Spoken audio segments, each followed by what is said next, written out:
live. That magically worked. Hello, everyone. Hello, world. Yes, you are first, Andrea. Fist bump, or is that a bro fist in the YouTube world? I haven't seen a PewDiePie forever. Yes, I say PewDiePie, not PewDiePie. I know it's PewDiePie, but it's just too hard to say. So, yep.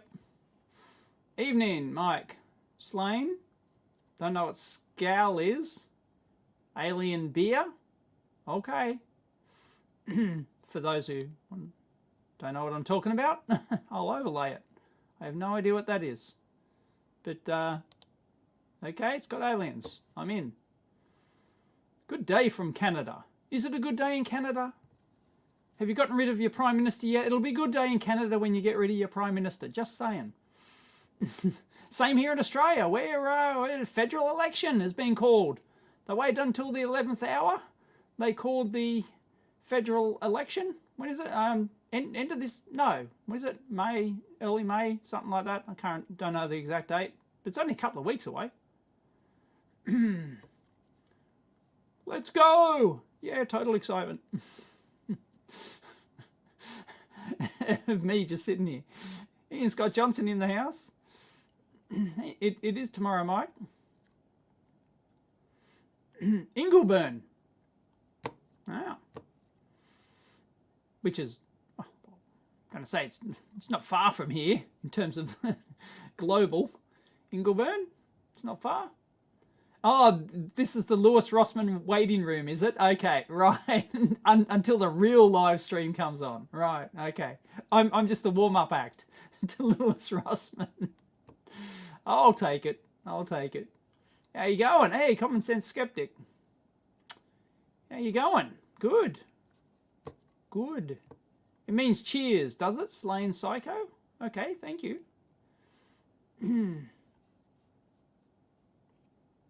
They have to grow balls before what? Before getting rid of the Canadian Prime Minister? Is that the one? Yep. Going woke is not going to end well for him. I'm surprised he hasn't been booted. Seriously. People thought it was bad here. Jesus, Canada. Someone else says skull means cheers. There you go. Southampton in the UK. How many people we got? 73 already. Just started. We've already got 73.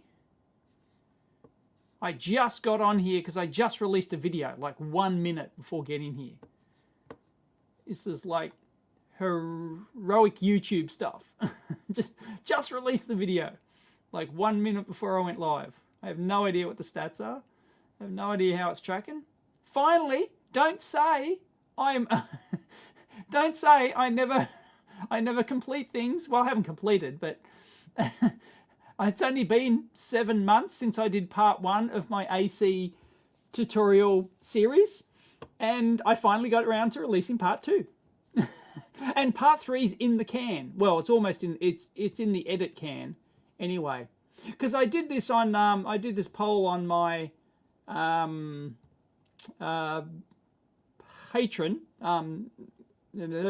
Patreon. I did a poll on my Patreon. Should I release it as 1 or 2 videos? And the majority said 2 videos. So I was going to do it as 1. It's on phases and complex numbers. So, yeah, and because they're tied together, like phases, I was originally just going to do a video on phases.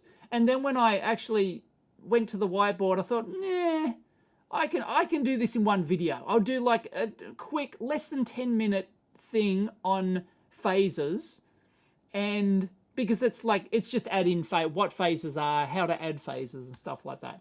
Oh, look, that'll only take 10 minutes. That'll take less than 10 minutes, right? That'll be a nice little warm-up intro to complex numbers, and it'll lead into it nicely. Then I'll do 25 minutes on complex numbers, so it'll be like a 35-minute video.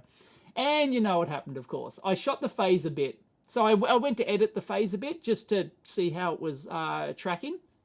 That's what I often do these days. If I'm doing a whiteboard thing, like a video like that, I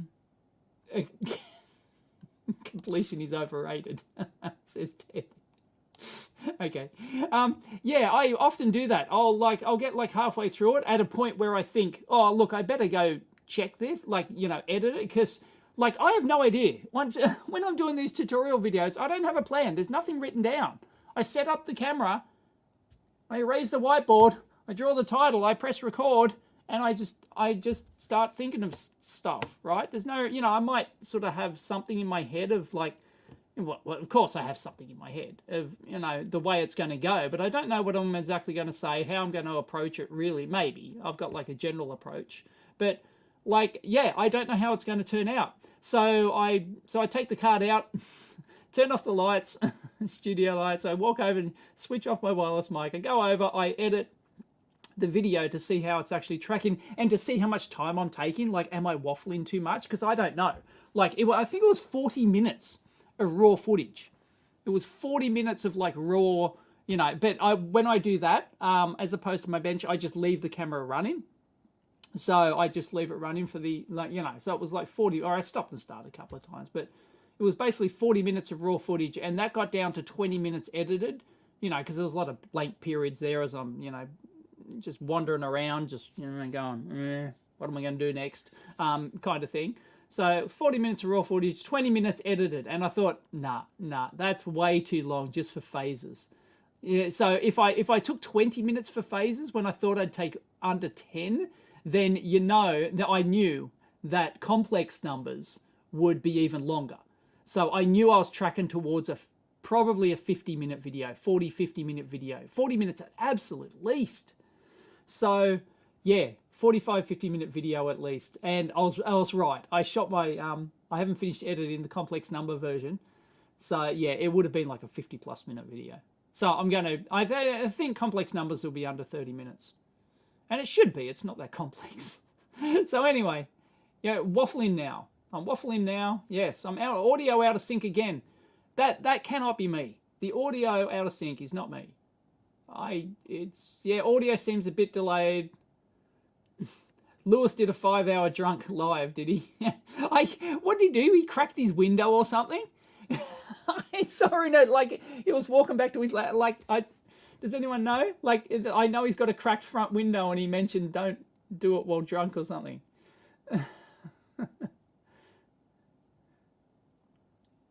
What does a typical day look like for me? When do you wake, sleep? I'm not an early riser. I'm a late. I go to bed late. Like, I go to bed. If I get to bed before midnight, that's an early night. That's an early night for me. So yeah, it's, you know, so I'll get up. Depends if it's a school day or not. If it's a school day, if it's a school day where I am, where I have to take the kids to school, then I've got to get up at, like, you know, 7-ish. I've got to get the kids ready to leave at 8, kind of thing. So yeah, yep, that would be a typical day, you know. But yeah, basically every day the morning is spent, you know, I have my smoothie for breakfast. I have a smoothie. It's not a hard breakfast. I always have a liquid breakfast. Have a smoothie. It's got all sorts of stuff in it that I'm not supposed to know about. I'm just supposed to shut up and drink it, says Mrs. EEVblog. Shut up and drink this smoothie. It's got all the vitamin D in it. It's got magnesium. It's got all sorts of shit in it that I need. It's got crushed up tablets. So, you know, I take, like, there's a bunch of vitamin tablets. Like, it all goes in there. Blend it. Frozen fruits in there, and, like, yeah, I'll blend my smoothie. So I get that's my breakfast every day. It's a smoothie. And yeah, then it's either take the kids to school or play with the kids or do whatever, chase them around, help them get ready, and then I either take them to school or I head off to the lab. I'm not a morning exercise person. Sometimes I'll go to the gym at like 9:30, or something, like after I've dropped them off from school or something. Like there'll be a gym class on at like 9:30 or something, and occasionally I'll go to like a 9. Well, sometimes often, like, you know, once or twice a week, I'll go to like a 9:30 class, it depends what I'm feeling like that day. Depends what's on. So, yeah, audio's fine for you, Adam, Zen Wizard. What am I teaching my kids? Life lessons rather than people think that I must have the kids in the lab and I'm teaching them electronics and engineering and stuff. No, I teach them almost nothing. You know, like they'll come in occasionally and we'll muck around and, you know, we'll do some stuff. But no, I don't teach. I'm just letting my kids be kids. And, yeah, so I'm not pushing them into engineering or anything like that. Yeah, although Sagan just said he doesn't want to do, there's this prize, there's this like science contest on, and the deadline's shortly, and he originally said he wanted to do it, so we're going to work on something together. And he just turned around the other day and said, no, I don't want to do it now. And it's like, yeah, that's disappointing. So, I don't know. Yeah, the problem with the kids is when you got two kids, especially two boys, and they're 4 years age difference apart, so I can't like have one in here, right, doing stuff like, you know, Sagan's old enough that I can, you know, do real, you know, I can teach him real lab stuff and things like that. Then Huxley, the youngest, he's, you know, he has no interest in doing that, and he's too young, and you can't, the age difference is too much, and you can't do one with one and one without the other, because then you're not treating them evenly, and Mrs. EEVblog gets upset if I don't treat the kids evenly. So, yeah. Someone's got audio delayed in Norway, but somebody hasn't. Yeah, it's not. Yes, there'll be a burger for lunch today, I think. I'm hankering for a burger. I had the Mongolian chicken the other day because I forgot to bring my lunch. So I was good, and I had Mongolian chicken. What's exercise? Says Brendan.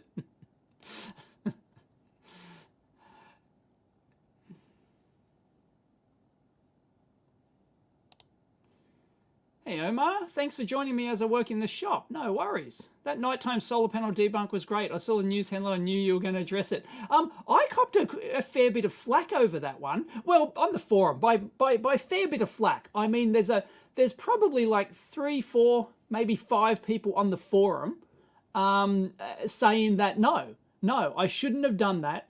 It's not only is it a waste of my time, but it's not, you know, it's not treating them with the due respect that they deserved, or something. You know, I'm completely butchering the paraphrase there, but yeah, go and read the link in the EEVblog, in that video, to the EEVblog forum thread, and people are actually taking me to task on that. But then again, it's the usual culprits. I've seen them before in the forum, and yeah, they just there's people who don't like my debunk videos, and that's fine.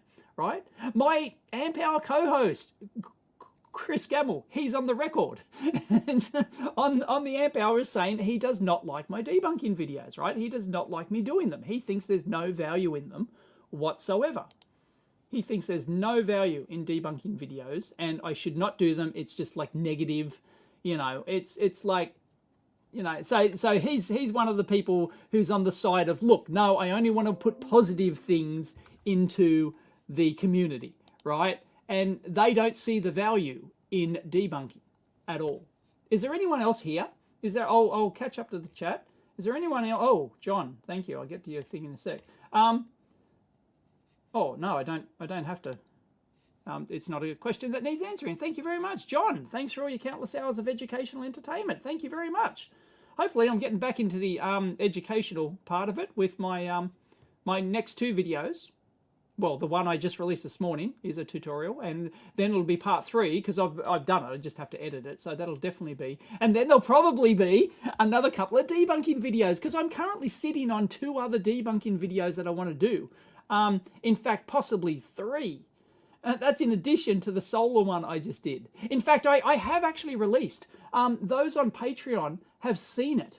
Those on Patreon, I think I released it on the supporter section of the forum, I'm not sure. But they have seen, I've done like a 50-minute video on the wireless power transfer wiggle, the wiggle thing, the, you know, wiggle, yeah,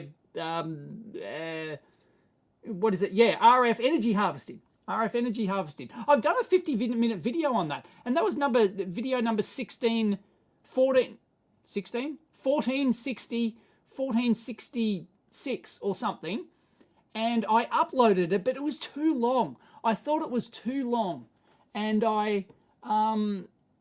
yeah, and it was just way too long, and I wanted to reshoot it. Like, I was just going to reshoot it completely, but the full version is up there, numbered 1466 or something, and it's on my Patreon.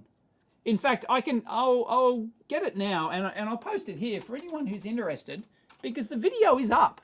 But I didn't release it, so I just reused that number. Let me have a look. Is it basics? Videos. Oh, no, I'm not logged into my correct channel, so I'll log into my correct channel. Got so many channels. And YouTube, there's still that bug that automatically changes me from my channels. Because when I've got a whole bunch of channels, and it automatically links them in it's just dumb. Oh no, I actually put it on my second channel. I think I uploaded. Yeah, I uploaded it to my second channel. Because I knew I was going to reshoot it. So I just uploaded the second channel to show people, and it's there.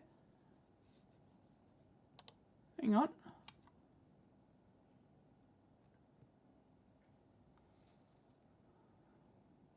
No, it's not. Where the hell is it?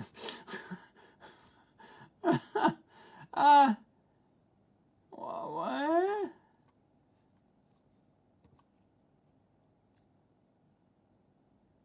Okay. If anyone has the link, please post it. It's not. I don't care if you post it. I'm not seeing it. This is weird. This is weird. Okay, what's going on? Sorry, you can't see it. Content. I definitely cannot show you what's on my screen at the moment. I definitely cannot show you what's on the screen. There are videos. Let's just say that there are videos on my second channel. There's 2 of them that are not allowed to be seen by the public yet. Yet. Speculate in the comments. Speculate in the comments what those videos could be. Might have to do with a lab visit. So I definitely, because you would, from the title, it would give it away. Where the hell? Okay, no, this is bugging me now. No, it's not on my second channel. It can't be that old. Can't go back that far. All right. Has somebody posted it?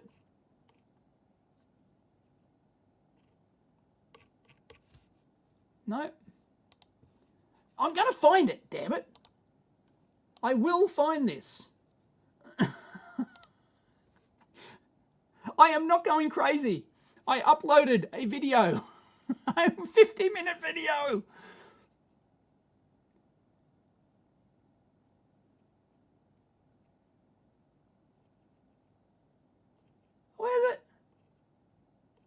It's not on my main channel. What? No. Okay. No, I'm going crazy.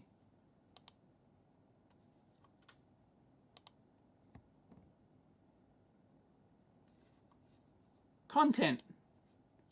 Oh, I wish I could show you, but I can't. I might accidentally reveal something.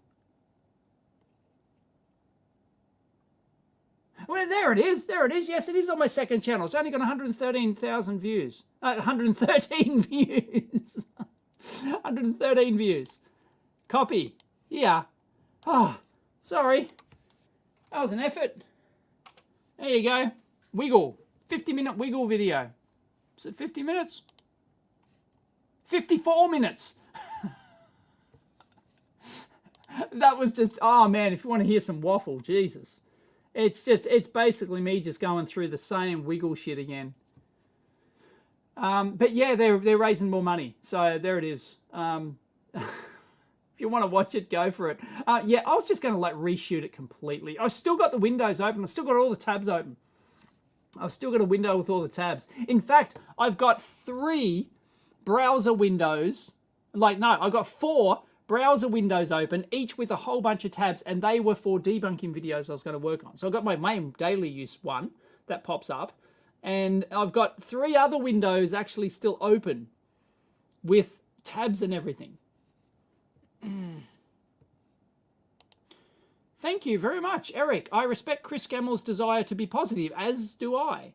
But when it comes to critical thinking about topics that should be debunked, he is like this is fine dog in the burning house. I don't know what that means. I've not heard that before. That's whoosh, straight over my head. But I know what you're getting at. Yeah, and I think there's value. I cannot imagine living in a world that doesn't have, like Carl Sagan's baloney detection kit, that doesn't have critical thinking, and people, just imagine if if nobody debunked if all you could do, it's like one of those, it'd be like living in a world where you only go to, is it like Anthony Robbins or one of those, motivational, it's not Anthony Robbins, it's somebody else. Somebody might give it the name in the chat, but, it's like going to one of those motivational things. There's a specific motivator that, you go to Carnegie. Is it? No, Carnegie rings is just popped in my head. I'm not sure, but anyway, there's one of them where you go to their course, and the thing is, it's about public speaking. Like it's about learning how to be a better public speaker and all sorts of things. And the rule is that you're not allowed to say anything negative at all about the person's performance, what they say. If they get up there and they make an absolute fool of themselves, if they, absolutely choke, you're supposed to, woo, cheer, which is great. But it'd be like living in a world like that, where you're only allowed to say positive things. You're not allowed to criticize anything because that's deemed to be negative. That is just a ridiculous world to live in. It's just ridiculous. It's just ridiculous. It's what leads to the shit we've got today, right? I posted a comment on one of Lewis Rossman's videos where he's walking around the drug. He went into a drugstore into New York, right? It's his recent video, one of his recent ones, and everything's locked up, right? Everything's locked up. Every little $2 item is locked up behind keys, and you have to get that because people are going in there and stealing everything, right? And that is the inevitable result of a society where nobody says anything, right? During the whole BLM thing, everyone was too afraid to say anything. The police are too afraid to do their job. Everyone's too afraid to do everything because they'd be, called, ism word, ist words, and, all that sort of stuff. It's all the same thing, right? And it's the same thing with debunking, right? Oh, you're just negative, right? You're just like, why don't you support these people? They're just trying, and it's like, yeah, but that anti-criticality world is itself the most critical thing anything could be. Yeah.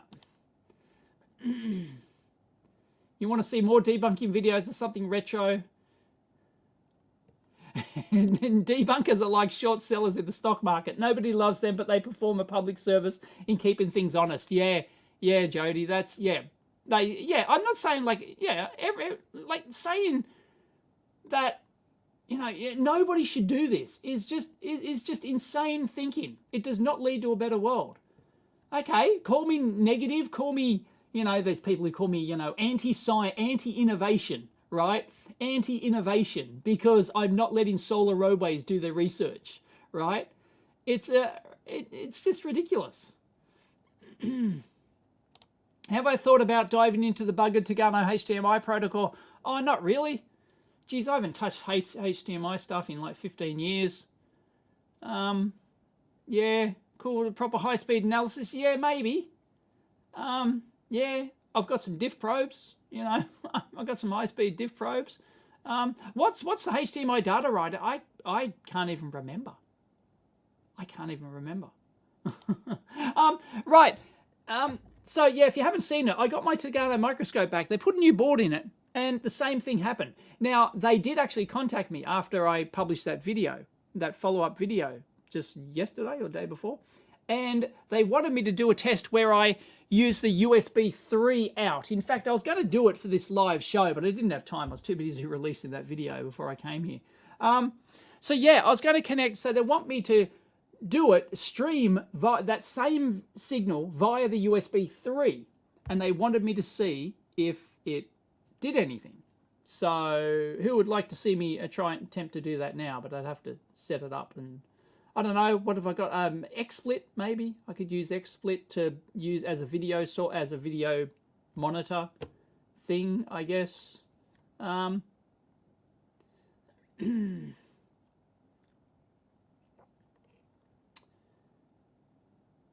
Sheep World. Yeah, Maddie. Yeah, don't you have anything nice to say? Common sense skeptic, I'm sure you cop it more than me, because your entire channel is debunking. Holy crap. Yeah, I've been doing debunking videos for like 11 years now. And it's like, yeah, well, 12 maybe. I don't know, when was my first? My first debunking video was the RCA energy. And, you know, get it? Air, energy, because it's wireless energy through the air. And that was my first debunking video, and that thing just that thing just died in the ass, as you'd expect. Yeah, that was wireless. That was put embedded. That was embedding RF wireless energy into a mobile phone battery. This is when you could replace the mobile batteries in your phones. You know, this was when like you could take off the back cover and slip in a new battery.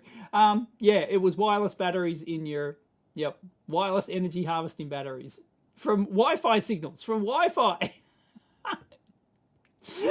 So trivial to debunk. All I had to do was work out the capture area, right? Work out the antenna capture area, and then the what is it, 1 watt or something that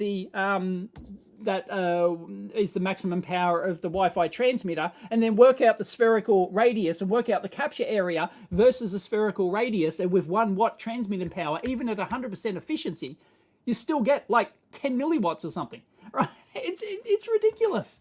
It's an absolute joke, right? And this thing had the RCA name on it, which doesn't mean anything these days because they just license it, right? They just license the name, but geez, man.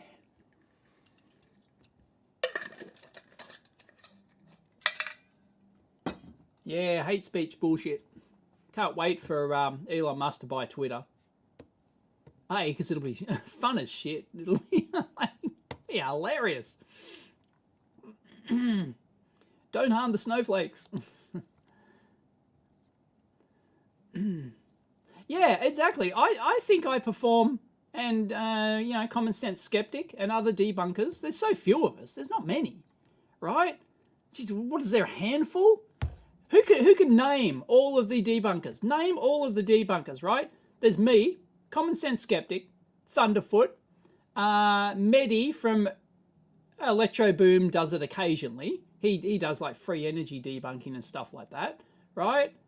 Who else? Who else has done debunking? Who else would you consider a debunker? There are others, but they're not like, don't do it sort of semi-regularly. Yeah, exactly. Yeah. I'm toying over this one at the moment. Yeah, here's the other one. If you follow me on Twitter, I just got into it. It isn't a spat. We were just like actually discussing it. Very friendly. The CEO of Pipe Dream, right? Where they're transporting pipes, where they're transporting products underground in pipes, right? These 12-inch pipes, right? They reckon they're going to revolutionize everything. They got 1.7 million bucks in funding or something, and they're getting more funding or something, and they got all slick, you know, and they got working on real prototypes and everything. And the CEO is a true believer, right? And he even went to the effort to shoot a video response to my questions on Twitter. So it was like, you know. Like, sure. So I'm debating whether or not I should, with myself, whether or not I should do a video on it, because it's just giving it, well, it's just giving it publicity. And there are people who say like the threshold should be if they take public money. If they take public money, that's the threshold. And I think that's not a bad line. Like if they just take in professional angel investors' money, yeah, that's their problem. It's their problem to lose. But ultimately, my line is, will I enjoy doing a debunk of that? Like, is it good for a laugh, right? If it's good for a laugh, then I'll probably do it, regardless of where the money's coming from. Of course, there's so much to debunk. Like, I get people email me links all the time to like free energy stuff, and it's like, okay, well, it got 100,000 views on YouTube somewhere, but like it's like they're not selling the product. It hasn't got, like, you know, it's just so many of them, right? But yeah, if it definitely, like, if it goes on crowdfunding and raises a lot of, like, if it raises $10 on crowd, like I have done debunking ones that are like at $50, right? They've raised like $50 and stuff. But yeah, generally I want to see it. Yeah, I don't want to see it suck in more money. But you can make an argument that, of course, yeah, you need to stop it at that $50 mark, right? They've raised $50, but they're trying to imagine if they went viral, right? Because, I don't know, I got linked on the mums on Facebook or something, and they all invest, and it suddenly goes to $1 million, right? So, yeah, there's argument about stopping it and stuff like that. But, yeah, giving them free advertising. That's why I generally don't do that for the free energy. I've done one video on free energy. Or is it two? Might be two, but I generally don't touch the free energy stuff because I simply don't want to give them the ammunition. I don't want to give them the advertising, and they will take my videos out of context, and they will, like, because I play it like, because I just like go best case, like, let's just assume, like, and I'll just say in my videos, let's just assume it's true, and then I'll go through, you know, the thing assuming it's true, and then they'll cut that bit out and they'll use it out of context, and it's like. Yes, yeah. So the free energy ones I generally don't touch. It's just pointless and it's endless. Oh,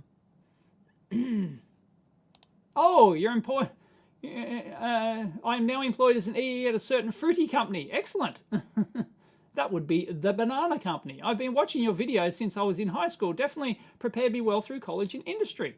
Excellent, DM. Good to hear. That's one of the reasons why I do it.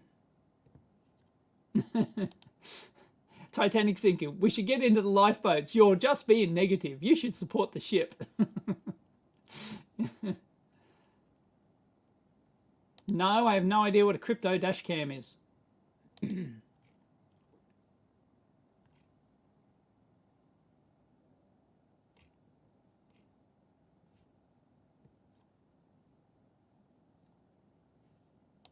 Not everyone should be doing debunk videos. Yeah, I totally agree. And not everyone has the ability to do them. Not everyone has the motivation to do them. Not everyone, you know, and that's fine. But telling other people they can't do debunking videos, no, I think that's wrong. I think that's absolutely wrong.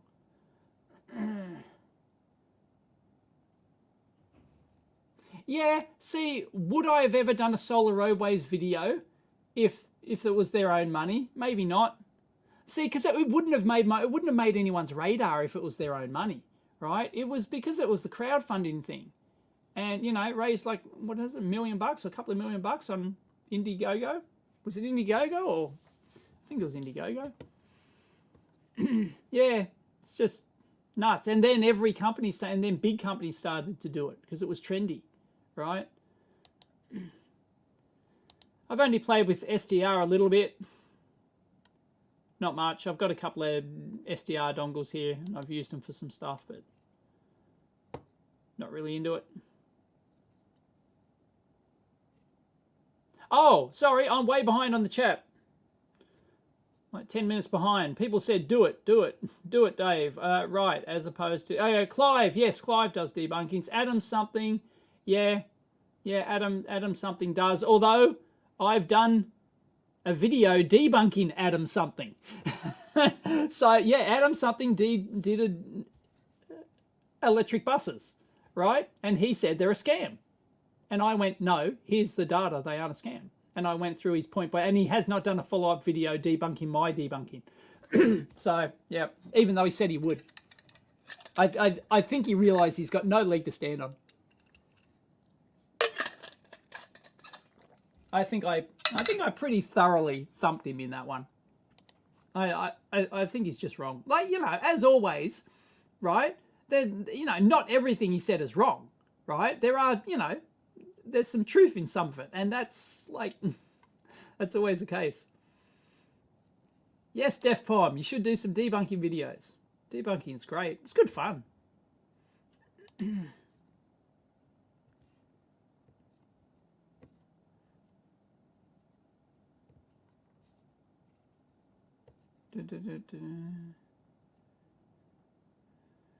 Nope, they won't, Jody. Spoiler alert. You'll never have your packages delivered to your home by pipe. It's just so dumb. Oh my God, there's so many things. And the guy is so passionate. The guy is such a true believer, the CEO. And he's just like, he really believes that he's solved it. This idea will solve everything. It'll solve the last mile problem, it's called, which is like most of the expense in actually delivering stuff is in the last mile, so to speak. So he reckons he can solve that by having pipes, 12-inch pipes buried underground to deliver products at first to like little central hubs, right? Little hub things. Right, where okay, if you want something ordered, you go pick it up from your local hub, right? Down, like say my park right here, there'd be a little hub in my business park here where you'd get stuff delivered and come in for this in these little things about this long, right? in these 12-inch tubes, and it would store them in these little hubs. Whoop, they come along the tubes, and then it lifts them up and stores them in these hubs. You come along and you put in your passcode, and it shoots out this little box with your stuff in it, right? And it's like, well, that's called a PO box, right? Or here in Australia, right? That's called a postal box, right? We already have it. All this exists. I can get stuff same day. And he's going, oh, but what if you want something faster than same day, like you know, food? Okay, well, what? Seriously? Like this is his big example. Right, is food, like the DoorDash thing. I don't think we have DoorDash here. We have Uber Eats and stuff, right? There's a couple of them here. I think DoorDash is American. I don't think it's here. Anyway, so this is his big thing, right? And it's like, yeah, but what if you need some, like food or something, right? Okay, you know, food, maybe it can fit into your little 12-inch pipe. Maybe, I don't know, some people order a lot of food, right? If you've got a big family, it's not going to fit. And I'll get to your super chat in a second, Peter. Thanks. And are you seriously going to order it on your phone? You're sitting at your home, and then, oh, I've got to walk to the local hub. I've got to drive. I've got to ride my bike to the local hub to pick it up. It's not going to happen. It's not going to solve anything. It's going to die on day one of implementation. It is just dead. It is never, ever going to happen. And then he says, oh, stage 2 is pipes to your home. It'll pop up in your kitchen. You know, you'll have your washing machine, your dishwasher in it, right? You'll have all your appliances, and then you'll have a little hub which pops up as if I just don't even need to explain it. Like, my God, really? Piping stuff to everyone's home. Then what if it breaks down? Right? The whole system screw. It's just so and they based it on the fact that, oh, it's already been done, right? In Paris, they had it, right? They had it for almost 100 years. They had the pneumatic transit system, not transit. They had the pneumatic transport system for like documents and stuff, right? And yeah, and it worked for 100 years, and it works fine for these central, it went to all these central nodes and stuff, but oh God, no, there's just so much wrong with it. There's just so much wrong. It is such a retarded idea. It's just dumb. It's so impractical. It is never going to work. Guaranteed. I'd put money on it. Anyway, ridiculous. Bloody delivery by pipes. Anyway, Peter had a super chat. Thank you. Will Elon succeed in his quest to buy Twatter? I think ultimately, yeah, he's probably going to do it. Yeah, by hook or by crook. I think it's going to happen. Hasn't he just raised $46 billion to do it? So, yeah, like, seriously, if you're a Twitter shareholder and you're not ideologically possessed, right? Like, as in with hatred of Elon Musk, right? If you're not ideologically possessed, or, you know, right? If you don't absolutely hate his guts, then you would be a financial fool, right? Not to accept the offer.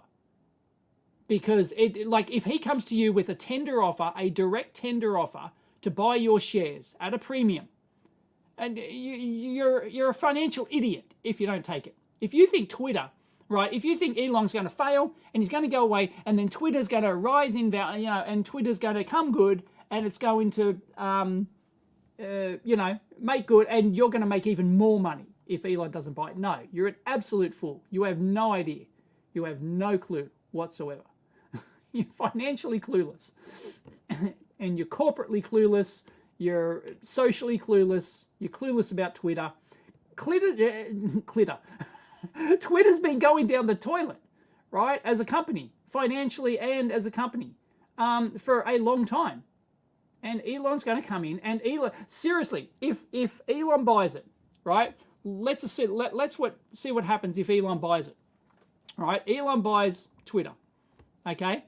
And he implements, right, and he's in complete control, and he implements his free speech thing, right? There's a lot of people who say, oh, everyone will just abandon it then, right? No, nobody will abandon it. In fact, it will draw in everyone, because it'll be the only platform out there that, you know, you basically probably cannot get banned from, right? Short of, like, I don't know, you know, threatening to, you know, kill everyone or something. I don't know, right? There's, like, it'll be almost impossible to get banned on there, right? You'll be free to say anything. If you think like all the politicians are going to suddenly leave Twitter, for what?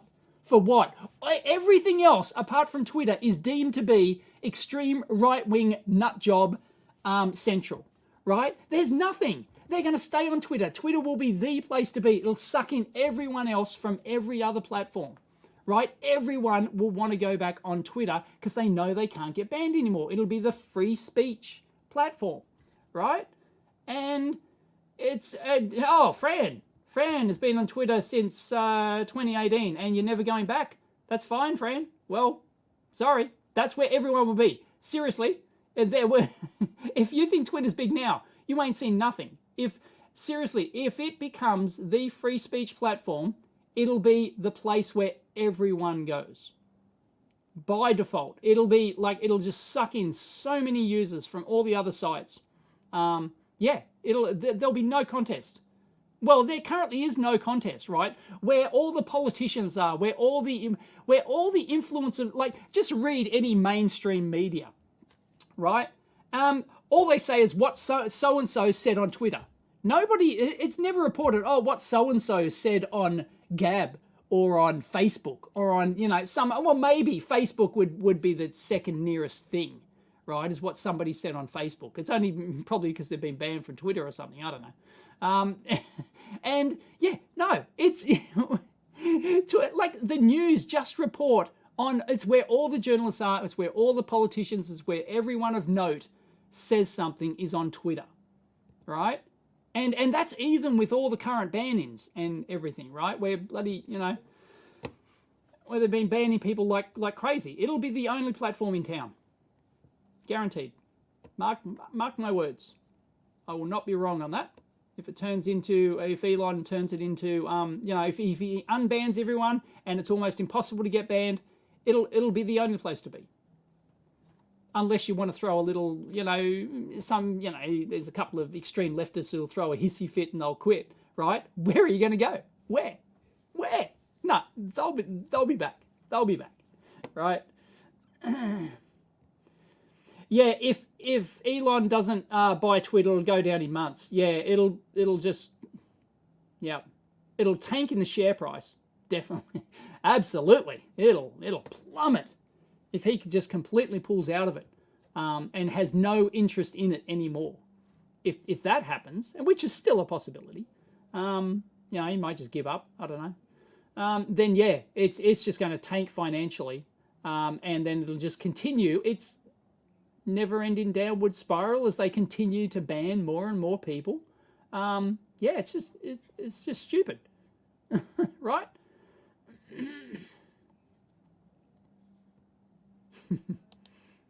The Mike Tyson thing, yeah, that trended on Twitter yesterday. Once again, see, people only talk about what trends on Twitter, right? Nobody talks about what trends somewhere else, right? Most of the mainstream media, which unfortunately people still listen to, the majority still listen to the mainstream media, right? And it's, yeah, it trended on Twitter. It makes the 6 o'clock news, right? And yeah, Tyson, how dumb do you have to be? Seriously, how dumb do you have to be to antagonize Mike Tyson and do it on a plane where he can't walk away from you? Like, seriously. And apparently he was like, you know, I haven't read the full, so I don't think the full story's come out yet, but from what I'm reading, it's like, he was, you know, he was nice, he was friendly with everyone. He even took a selfie for these guys who were harassing him, right? Or this one guy in particular, his friend was filming it. And he took a, you know, they asked him for a selfie and he took a selfie with them and, you know, hi, you know, everything. And then they just kept hassling him. They just kept, like, harassing him. And finally, it got to a point where he just said, fuck this. I'm just going to belt the shit out of this guy. And it serves him right. Yep. Okay, you can argue, you can be one of those people that argue, okay, violence shouldn't have been the thing, right? So we don't know if he warned him. Well, apparently he did. He did warn him, look, just leave me alone, right? And if Mike Tyson's telling you to leave him alone, holy shit, man, you deserve to get punched in the freaking face. And I'm sure Tyson went easy on him, right? Tyson could have literally killed the guy. And if you think he's too old, go and watch any of his stuff. Just hitting the heavy bag these days. Still, man, he'd kill anyone. It's incredible. So, yeah, I just think, no, tough shit, right? Tough shit. If I was in the same position and I was Mike Tyson, I was physically like Mike Tyson, I would say, look, you know, go away. You're annoying the shit out of me. If you so much as speak to me again, I will belt the living shit out of you, right? Give him the one warning and that's it, right? And if they continue, then you belt the shit out of them, right? People need to learn a lesson. The problem today is people think they can get away with stuff and there's going to be no consequences, right? No. If you hassle Mike Tyson, he's going to belt the shit out of you. How dumb do you have to be? Man. Oh, so let's just ban all the disinformation. Piss off. No, it can never work. It can't work. Who decides whether it's disinformation? Disinformation this month is fact 12 months later, right? Name your thing that was disinformation 12 months ago that's fact now. Huh? Twitter banned. The New York Post, was it? A huge newspaper. They banned them because they talked about Hunter Biden's laptop, right? Which was factually true then, 12 months ago, as it is factually true now. They banned them, right?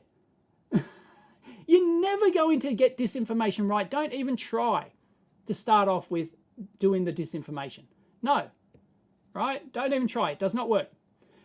Yeah, scam bots you can easily detect. I think Elon will do a good job probably with the scam bots and the spam bots. In fact, he's just come out on Twitter, hasn't he? And just said, I will get rid of the spam bots or die trying or something. Yeah, I think that's possible. This disinformation bullshit, no, just don't try. Nope, you're going to come a gutser.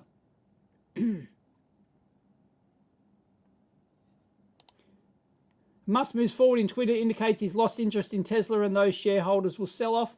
Maybe there'll be some who think that. Don't know. Hard to tell. But yeah, but he's the guy is like hyper focused on so many different things that's just normal. I don't think there are too many who will lose interest. I don't think so, because that's common for Musk, because that he's just into so much stuff. Half of it's just, debunked, stuff you could just debunk, bullshit, But, yeah, it's Starship point to point. Fuck me. Right. Yes, no, I don't think so. Like, there'll be some, but I don't think there'll be many shareholders who sell off just because he buys Twitter. Yeah, the poison pill, Kerry, is what is a financial, well, it's a legal trick that Twitter have put in place to stop or to make it extremely difficult for Musk to buy Twitter. It means that there's many different poison pills, but this particular one is that if he gets more than 15%, if any individual shareholder gets more than 15%, it automatically triggers this clause where the company can offer either can be free, or very low cost shares to all shareholders except Elon Musk, right? Except that one person. I don't know how that's legal, but okay. Right?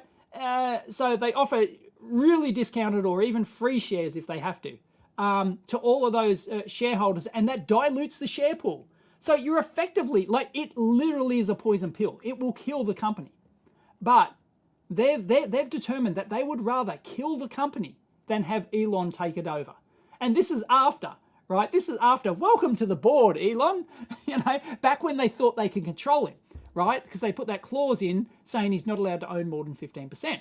Right? If he joins the board of directors, and Elon went, nah. Elon went, I can smell the bullshit, right? I can smell that. All they want to do is control me.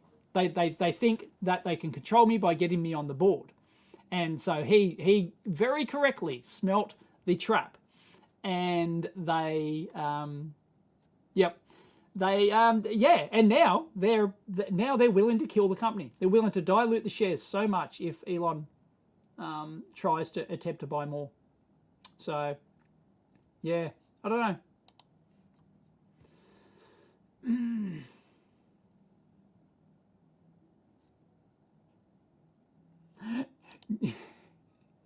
New Zealand media just seem to be broadcasting what they read on Reddit these days. Really? Is Reddit the thing in New Zealand, is it, that they report on? Yeah. Well, most everywhere else it's Twitter.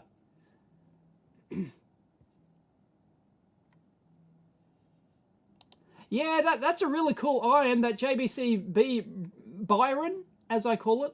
They told me it's B iron, but that's bullshit. Nah, Byron. The JBC Byron, I'm going to call it, with a Y. Byron, like Byron Bay. Byron soldering iron. I don't know. I haven't asked them for one. I don't think they'll send me one. They might send me one if I ask for it, maybe. Will there be a review? I don't know. Maybe. It's pretty cool.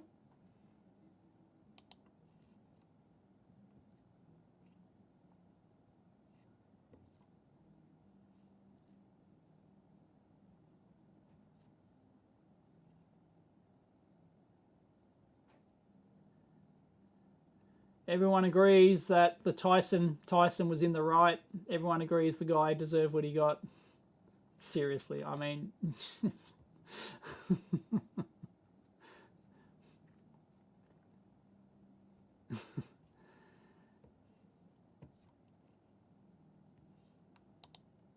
Hi, Nuts and Proud.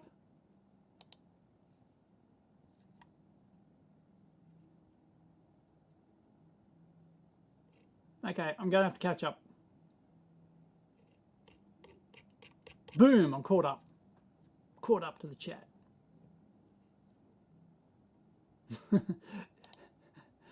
Twitter's fiduciary duty to shareholders is to dilute all the shares to fuck all. Yeah.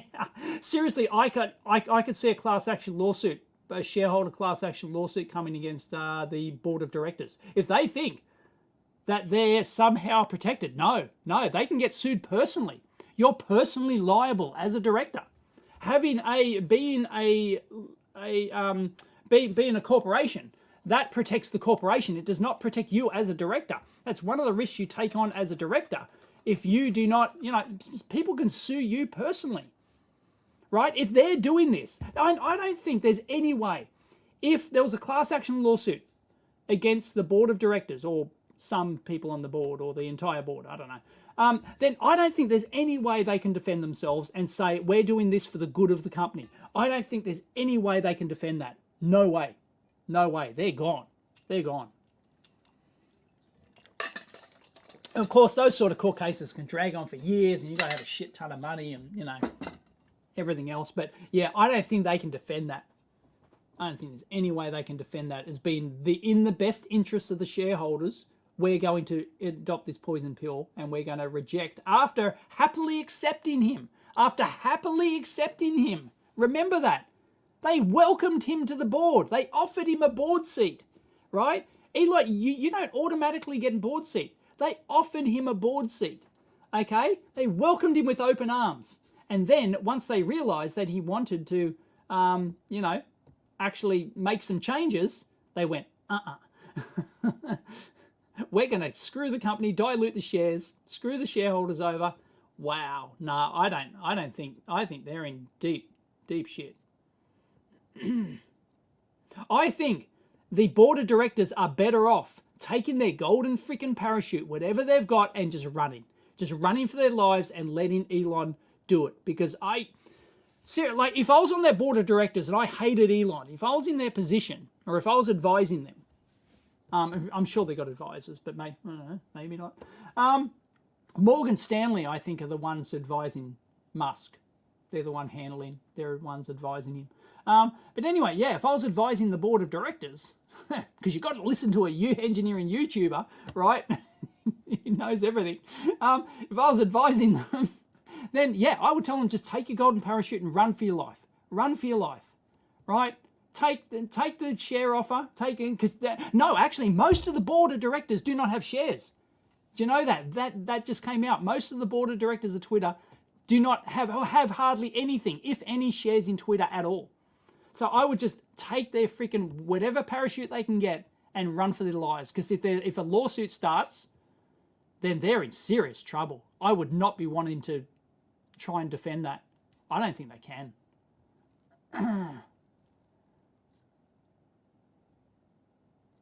Oh, is there? Class action lawsuit against Musk for failing to disclose his purchase of 5% of Twitter. Yeah, I think he missed the date by 11 days or something. Something like that. I think he missed the filing date, but then he filed it. And it's like, if you miss the date and then I don't know. I don't think that's going to amount to anything. I pity the fool who messed with Tyson. Yeah. Man, was that guy drunk or what? I don't know. I think he was just stupid and arrogant. I think he was probably just stupid and arrogant to think you can antagonize Mike Tyson on a plane where the guy, I'm sure the guy gets it all the time. Apparently fighters get this all the time, right? If you're a well-known professional fighter or martial artist or something like that, you always get people wanting to pick a fight with you. It's and you have to learn to just walk away, right? And Tyson couldn't, right? He's sitting in his plane seat and the guy just told him to stop and he didn't. So just, and he could have killed the guy. Seriously, he could have. I think Tyson was holding back. Yeah. Because Tyson knew if he, did serious damage, he's going to jail, right? Maybe, right? Yeah. Unbelievable.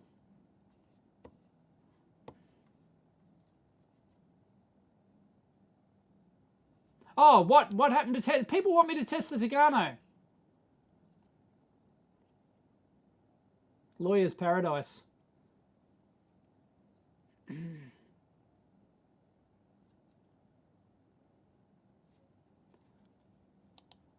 What's that modular rack mount device under the Keithley? That is my 10 megahertz Rubidium reference standard from the CSIRO, which is Commonwealth Scientific and Research Laboratory here in Australia. I got it surplus many years ago, probably 8 years ago now. It is in a video somewhere. It's got a Stanford Research Rubidium oscillator in it, and all the other stuff in there. These two are redundant power. This is a redundant power supply, and these are all video amplifiers. They're video.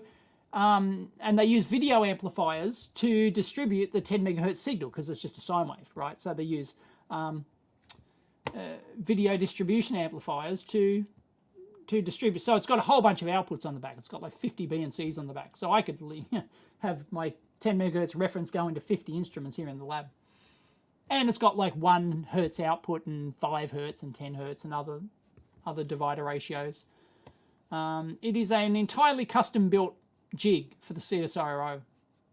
So yeah, I've been thinking like it's too big. I don't see, because I don't need all these distribution amplifiers. So I've been thinking for years that I just take the Rubidium oscillator out, put it in a nice little case, and have like 3 outputs or something, and Bob's your uncle.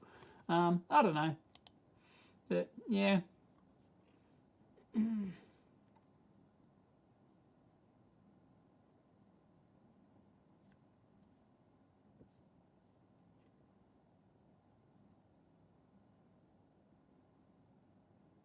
Yeah, he spent the week trolling the company. Yeah, that's after he knew. No, it's not like he was in discussion with, and he knew that they were setting him up.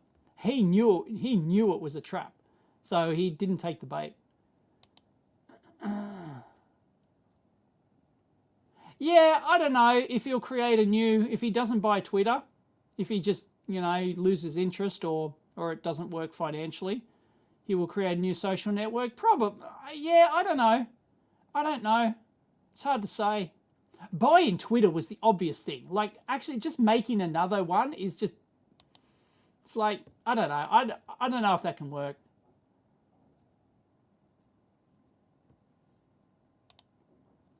Dave, will you ever reveal what Chuck Peddle, RIP, said off-air after your most excellent amp hour interview? Sorry, I don't remember. Were we supposed to talk about something off air? Was it something said during the show and he said, I'll tell you after the show? Because I don't recall, offhand, I don't recall. Sorry, Carl. I don't recall.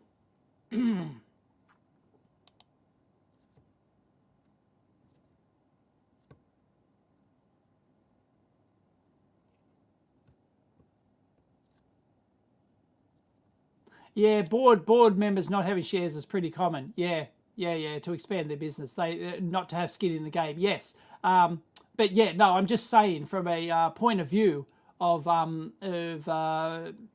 actually bailing out. But the thing is, see, I don't. Yeah, I know this is common, right? But like, I think you should have to have skin in the game. Right? I think it's better if you're a board of director and if you're one of the board of directors and you have skin in the game. I mean, the sole goal of the board of directors is to drive the company for the maximum profit for shareholders, right? Generally speaking, right?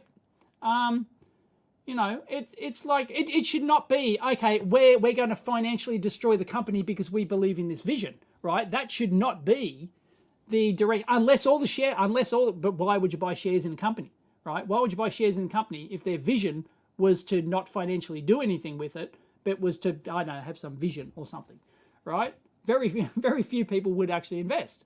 And I guarantee 99.99999% of investors are in it to make money, right? It's just how the world works.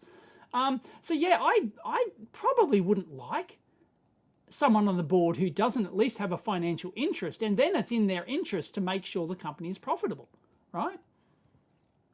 And so this is the problem with Altium, right? This is the problem that Altium had, right? When it was run by the original founder, right? He just like it was his hobby business, right?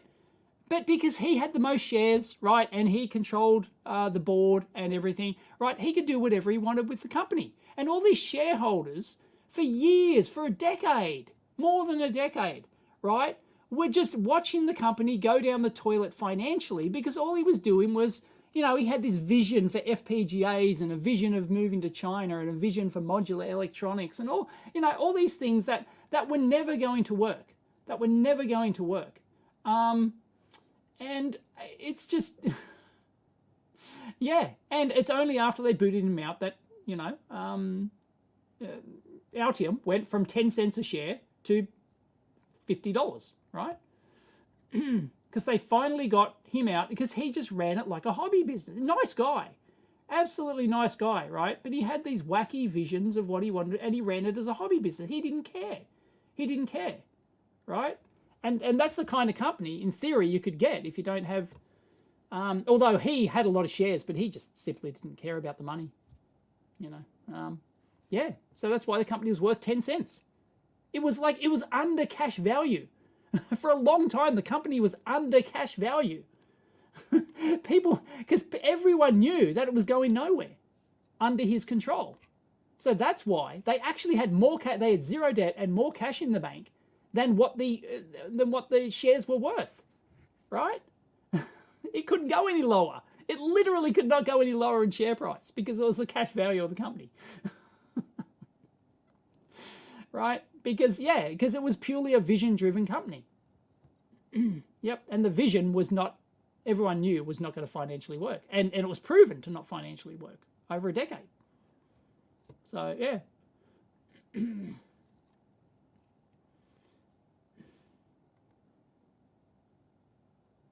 I'm not sure if there's any in-depth books or videos.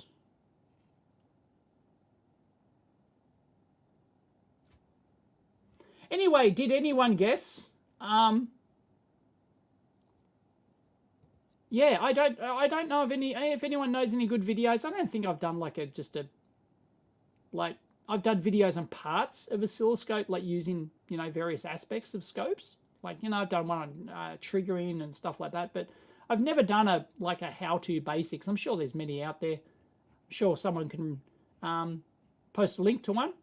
Please help out in Panopolis. Oh, how do I get rid of that? There we go. I love me some Protel. Good old days. Yep, Protel. Yep. 1.61 ND. The no dongle version.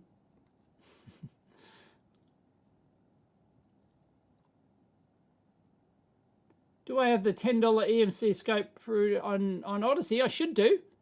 Can't find it. Maybe the search isn't working, but yeah, every single one of my videos should be on there. Should be. I'm 99.999% sure.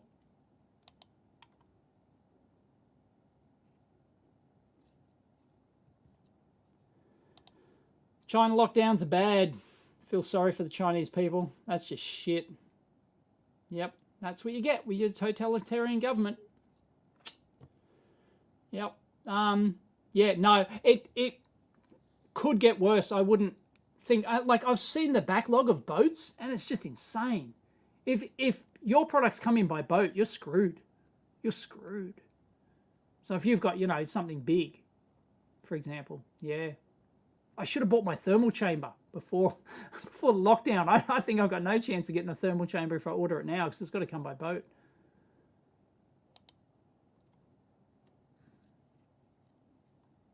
People kept asking that. What's in the night box? It's just accessories. It's just everyone mentions that every week. Like, it's just various accessories. Like, I've got a large ×10 macro lens. Like, that's a 77mm one. I can't remember why I bought one that big. So yeah, it's got like old Canon stuff when I used to use Canon batteries. So there's a whole bunch of Canon batteries. There's adapter, macro adapter rings. There's other ones. There's another Opteca. There's different diameter macro lenses and stuff. Over the years, you know, I would have used that on my old Canon, for example. You know, I've got old chargers. I've got old Canon remote controls. you know, just like miscellaneous bibs and bobs like that, and just, yeah, a whole bunch of my old Canon batteries. And, don't know why, but there's a Apollo 50th sticker. Check that out. Isn't that a Bobby Dazzler? Look at that. So I should take that out, actually. Oh, there you go. So, yeah, that's what's in the Nike box. So...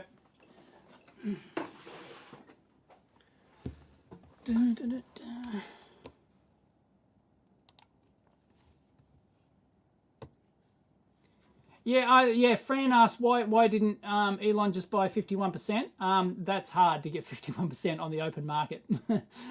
Yeah, not when like BlackRock and all the other companies, they own like 7-8% each or something. There's like half a dozen companies that own like between 5 and 10%, and they're probably not going to sell to him. Well, maybe, but no, he was, well, it would have been a calculated move, right? It was a move to signal his intention to do it, and maybe that was all the credit he had available at the time or something, because he doesn't have, he doesn't just have $40 billion sitting around. That's why he had to do fundraising, right? He has to, he has to get it as credit against his shares and other assets and stuff, right? So yeah. Oh, really? What do I think of Wes Farmers or JB Hi-Fi could be buying J-Car? Wow. I didn't know that. Well, that's Gary Johnston. Yeah, he died, what, 2 years ago now? Has it been 2 years since he yeah, I'm not sure. I think he had a stroke or a heart attack or something, and he just suddenly died. Yeah. So I guess once, he was like, because they're not a public company, they're a private company. So I guess, and I don't think he would have ever sold. Like, he was just like a passionate guy. I wish I would have done should have went and done a video with him, because he actually called me up a couple of times. And we talked about stuff, and yeah, I should have. Yeah. Wow. Okay. I don't know. What does everyone think about buying J-Car?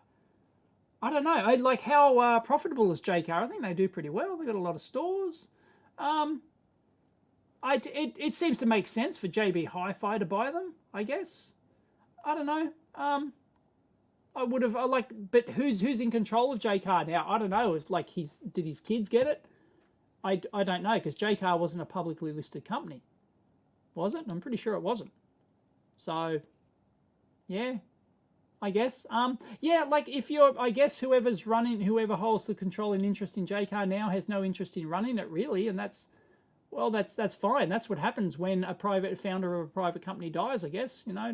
Might have went to the kids. If anyone knows, please leave it. Please comment. I don't know. I can only presume that's why it's on the cards, is because, yeah. I don't know who are the controlling shareholders in J-Car.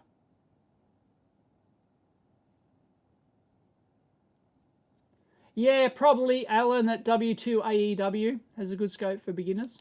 Anyway, did anybody guess what I didn't want to show you? What I've got 2 videos that I didn't want to show you are about.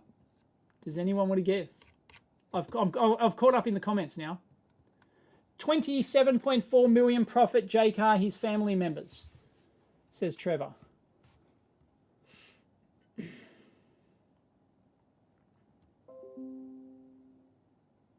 Well, Electus are, I don't know if, like, I thought they were the same company. I don't know. Are they separate companies? Because for those who don't know, J-Car is the storefront and Electus are the wholesale distributor actually behind J-Car.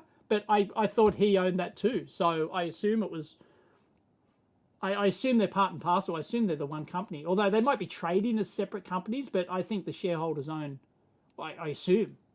I don't know. I could be wrong. I I'm just assuming, because that started out as a one-man band company, right? J-Car was, Gary's, and that was it. Always has been, I thought. You know, there might be some other partners maybe, but nope, it's not a new high-end Tigano. More solar roadways, nope. See, I don't normally hold back videos. I am very poor at holding back videos. But I have to hold back these ones. Just saying.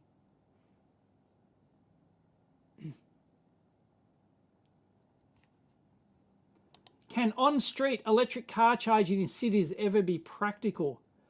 Oh, there's niche. You know, like the whole wireless charging thing. I don't know. Maybe in 10 years' time, if you buy an electric car, it'll have a wireless charging system built in. You know, a pickup loop thing. But I'm doubting it because like there's probably never going to be a standard. I don't know. Are they working towards a standard? If it's like a manufacturer specific thing, then that's just that's not going to work. Nope, it's not a visit to Blackmagic or to Rode. No. Once again, I couldn't hold off on that. If I had that in the can, I would be telling you.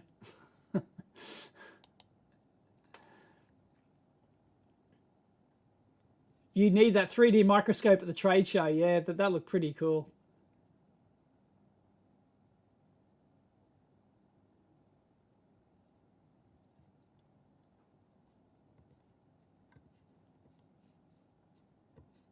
A few people are maybe close. Anyway, yeah, how's my phaser video going? I haven't looked. I literally released the video like a minute before I went live. Yes, I got a real job. Yay.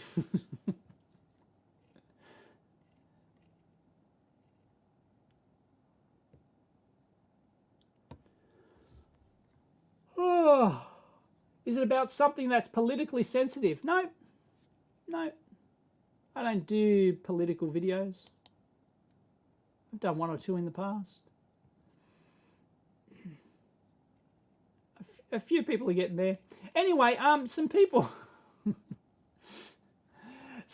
are. I'm not allowed to say. I'm just not allowed to say. Some people wanted to see the Tigano, right? USB. I have, ta-da, a USB lead. It's one of those. It's one of those doohickeys. So I am going to plug this in. I'm near the microphone. I can do ASMR now. Oh.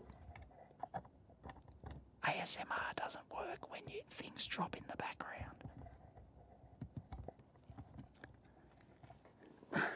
That USB is so like, ugh, it's like it's just not reinforced. It's just on the board, and it's. I think my old board had a dicky USB on it. So yeah, that's why I had them cable tied. I had the cables cable tied just so they didn't brush them, and it puts stress on the PCB. It's really annoying. Anyway, so I'll turn it on, and I'll plug her in, and setting up device. We're setting up Tigano USB 3 device. Device is ready. Tigano USB 3 device is set up and ready to go. Sweet.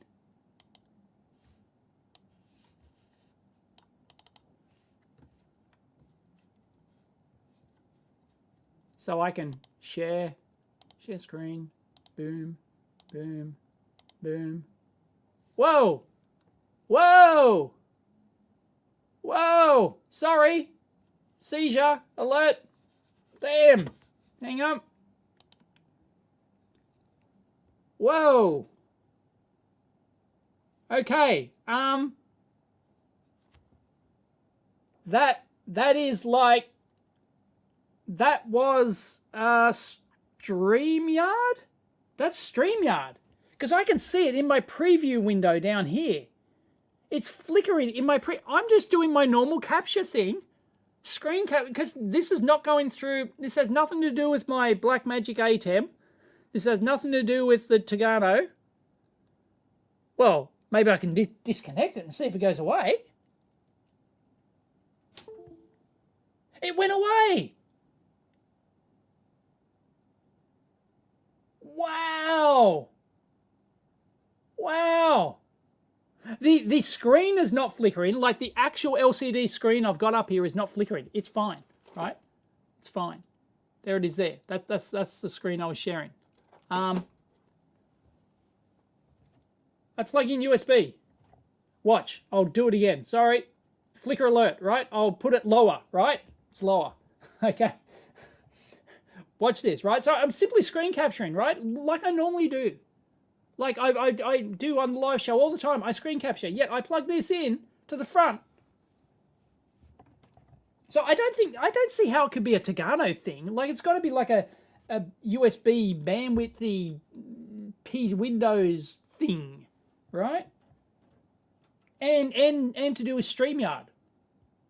Ready? Gonna plug it in. There it is. Tagano USB 3. It's not flickering anymore. Maybe if I go full screen? No, it's not flickering in the preview. There you are. I got no idea. I got no idea. I got no idea what that is. Anyway, there it is. Tagano USB 3 device. Okay, so we're good to go. So let me open like maybe XSplit or something, because that's, I could open OBS as well. Do I have OBS on here?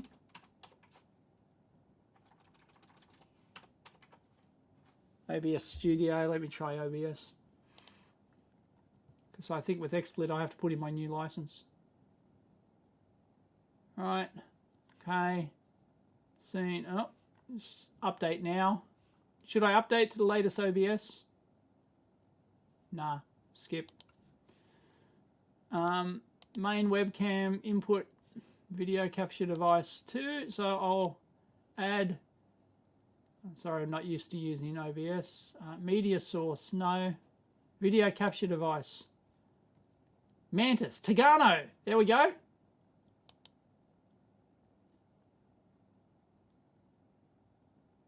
What? Oh, device, Tagano USB 3. Oh, I got it, I got it, I got it. We're in. Okay. Watch. Ha. I have the tools. I have the talent. Here we go. Am I caught up on the chat? Yes, I am. No to the OBS update. Bound to mess things up just at the right time. Yeah, I totally agree. All right. So I've got my OBS window, right? So this is my Tagano microscope. Let's see if it happens. Okay. So maybe I can split. Hang on.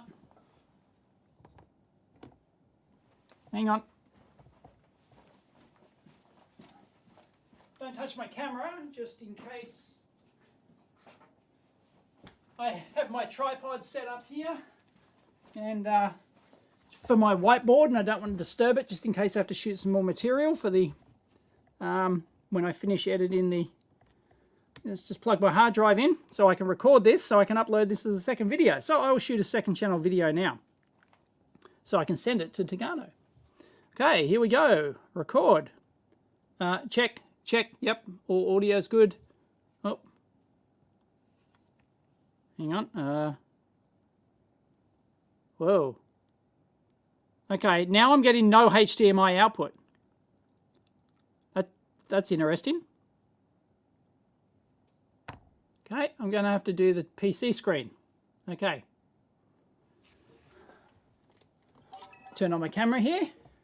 Sorry, I'm just, if you want to see what I'm doing, there's my, oh, you can't see it. Anyway, it's a small screen. All right, I will now record a video.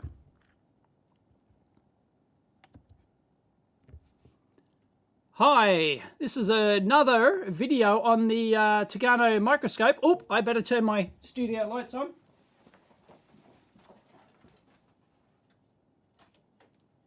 Boom. Okay, studio lights on, so I've got the same light source. This is another Tagano microscope video because they asked me to do a video testing the USB 3 output rather than the HDMI output to see if the problem still happens. So here it is. I'm now got what I'm capturing is the screen from my PC. I've got the USB 3 output coming from the Tagano microscope, and we're going to, you can see the reflection there that's going to cause the problem. Let's zoom in and see if we get the same problem with USB 3. If we do see it, that means, I'm sure this is why they're asking me, it means that the head unit itself, like the actual Sony, I think they use a Sony camera in here, it means like the camera itself, the video output from that, or the output from the processing of that, is then causing, it's the problems happening there, like it's an exposure control thing, I don't know, right? So it could be something like that, and that's causing the problem before it even gets to the HDMI output. But I don't think so. My bet is that, well, actually, no, yeah. So my bet is it won't happen, right? So if it does happen, that means it's here. But no, my bet is still on the HDMI. Place your bets now. I'm doing this with my live audience. Place your bets right now. Is it going to do it or not? Will it do it? Will it do it? What are the live audience saying? Someone says they still want to buy one. They're very expensive, the Tagano microscopes, but they are very good. A video, come on, live show. No, won't happen. Someone says it'll happen on both. Jody says it's a HDMI issue only. Van says it will do it. Okerka says yes. Live, so it won't do it.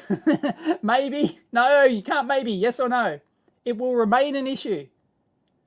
Okay, I'm betting it doesn't. I'm betting it doesn't. I could be wrong. Like I'm only like 80% sure. Right? Won't happen. Not on USB.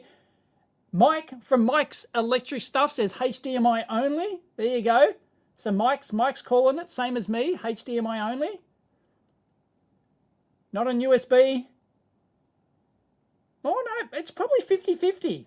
Look, Jim, Nick, they're all saying yes. It will turn the image negative. It'll work. Okay. Right. All right. Mike from Mike's Electric Stuff and others reckon it's HDMI only, but there's some people who think it'll still do it. All right, here we go. Here we go.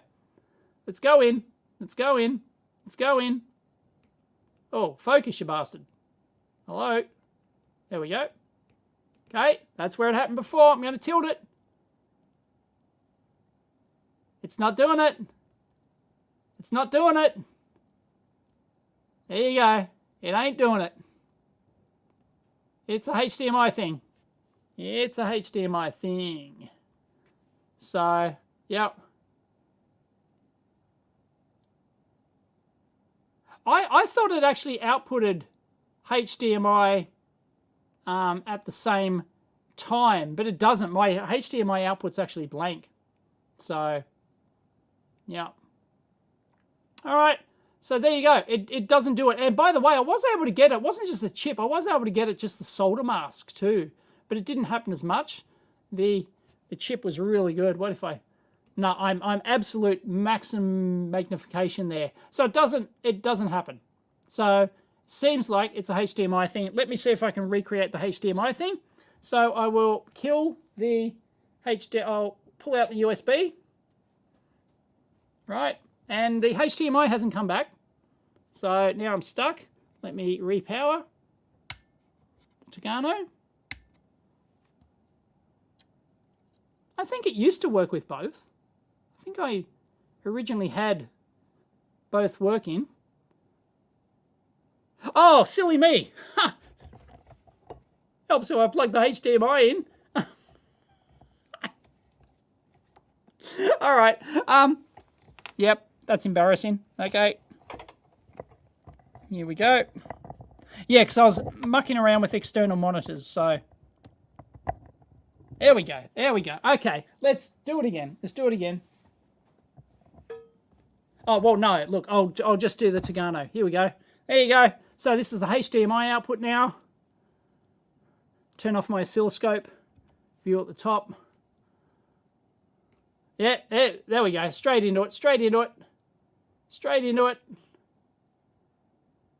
And look, see? I can get it to happen on just the solder mask. So it isn't anything to do with the chip. It's the overexposure. In fact, wow, that's really doing it. Right? Yeah. So it's the overexposure. But if I zoom out, right, it doesn't do it like that, right? It doesn't do it. So it needs to be like either overexposure on most of the image or something like that, right? So it needs to have a certain amount of the image. So if I lift that up, well, no, I can't because it loses focus now, but oh, maybe. No, it's not. It's not doing anything. Anyway, there you go. That's interesting. Is it not? USB 3 doesn't do it, but I zoom in and boom. Boom, shaky, boom. Oh, sorry, my live audience aren't seeing this. Huh, sorry, live audience. There you go. You can see it. So there you go. Test concluded. It's not happening to USB 3. I can plug it back in. Let's see if I get both. I'm pretty sure I can do both.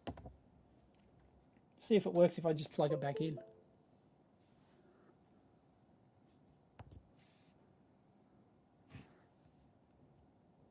Nah, it's not.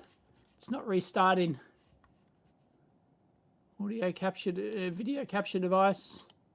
Nah, it's not refreshing. Nah. Oh. No, it's not refreshing. Oops.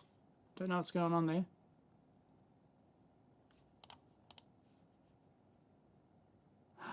This is interesting. It's happening when it's just sitting there. Look. Look. See? It's doing it. It's doing it. When it's just sitting there. Just sitting there like that. Just sitting there. And it's flickering. Sorry, people at the live audience people. I will show you better. See? Wow. Wow. It's just sitting there. It's doing it. Yeah, so it's anyway, you saw it, USB 3. So that answers that question. It's still something to do with the HDMI. I do want to get more separate monitors and see if I can reproduce it on an external monitor again. But anyway, there you go. Catch you next time. Boom. Sorry, it's hard to remember that I'm what live people are seeing and vice versa.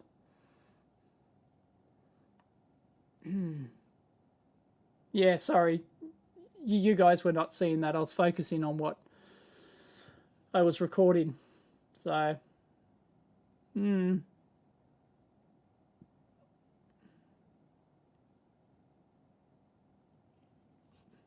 aliens. Yep.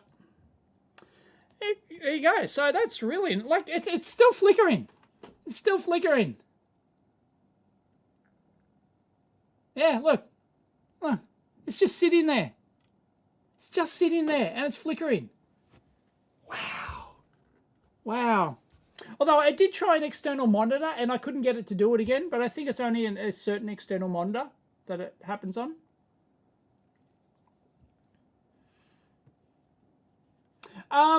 Jim, yeah, a few people have asked this. Yes, I do, is the answer, because that's how I get my dual monitor set up here. Because what I've got is my monitor up the top here. This is the output from the PC, but it doesn't go directly into the monitor. It goes into a splitter, which then splits it, and it goes, and one output goes into my ATEM switcher, so that I can switch the PC. That's how I can get the PC output into my ATEM. So yes, I tried that, and it did not work. The video did not go through. The video did not go through at all. There was no video. It was blank. So I don't know whether or not my little it's just one of those splitters, you know, it's just one of those little cheap $10 eBay splitter, HDMI splitters. Maybe it doesn't support 1080p at 60 frames per second or something. I don't know. I didn't change the frame rate. I should have. But, yeah. I feel like I've just had a behind-the-scenes look at how the sausage is made.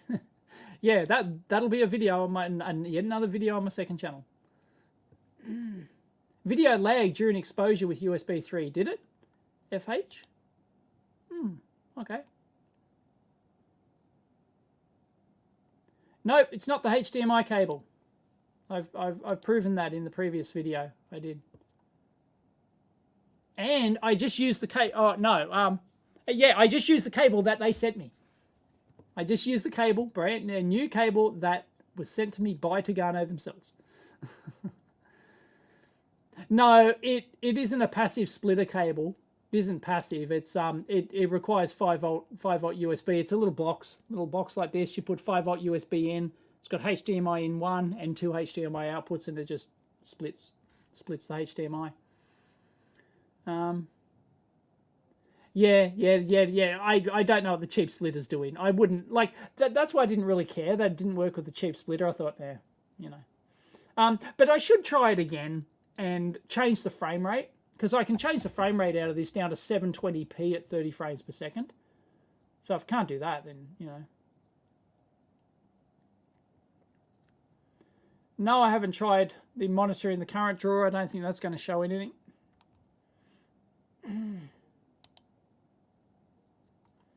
Yeah, I don't know. I've got to find a monitor that it definitely does it on.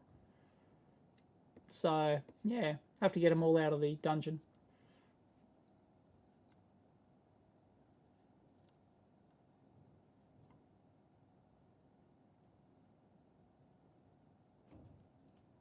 Yeah, but the thing is, it does the same thing at lower frame rates. Lower frame rates, lower res. It does the same thing. So it's not like a bandwidth thing.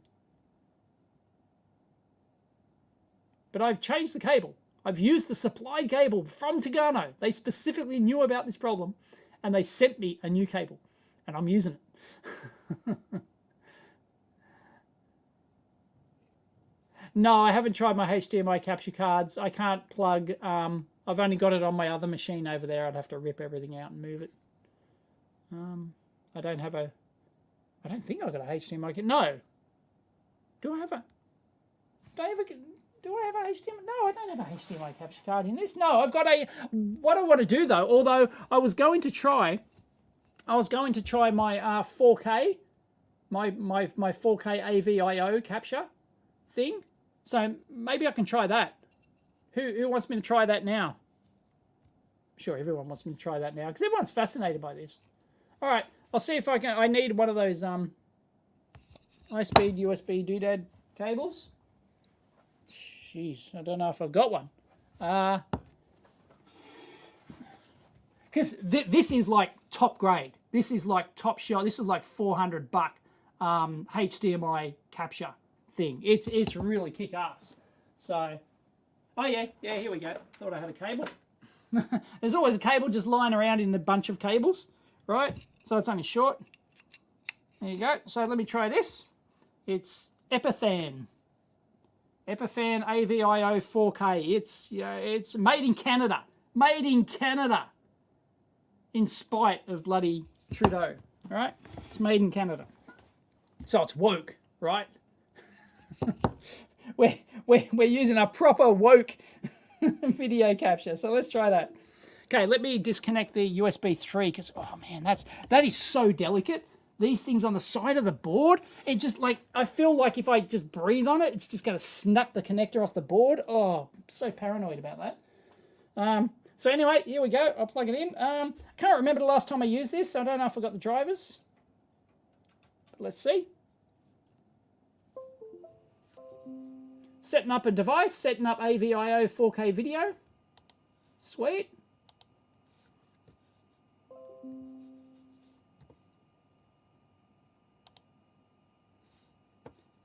There it is. AVIO 4K video connected to USB 3. Sweet as, right? So, let me go back to OBS. Wait, whoa. Let me go back to OBS. Right. So let's delete all these, right? Delete all these sources here.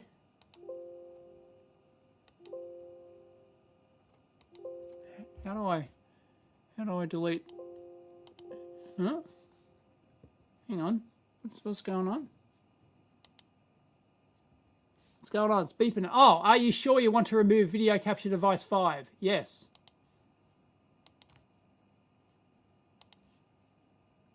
Yes. Oh. Sorry, I don't use OBS much. Plus. Video capture device. Oh, it's not there. Oh, no. Okay, so you just give it a name, and then you choose from here. Yeah, that's weird. I don't like that, but there it is. AVIO 4K. Okay. So I'm gonna plug it in. So I'm gonna plug it out of my ATEM. And I'm gonna plug it in.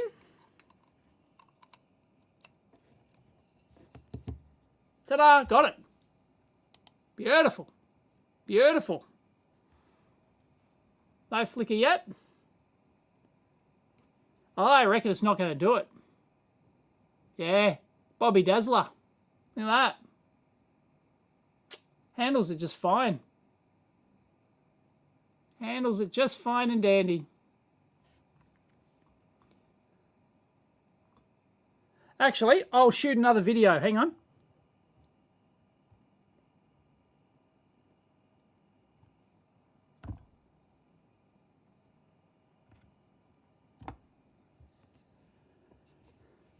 Okay, wrong camera. Okay, just shooting another video. No.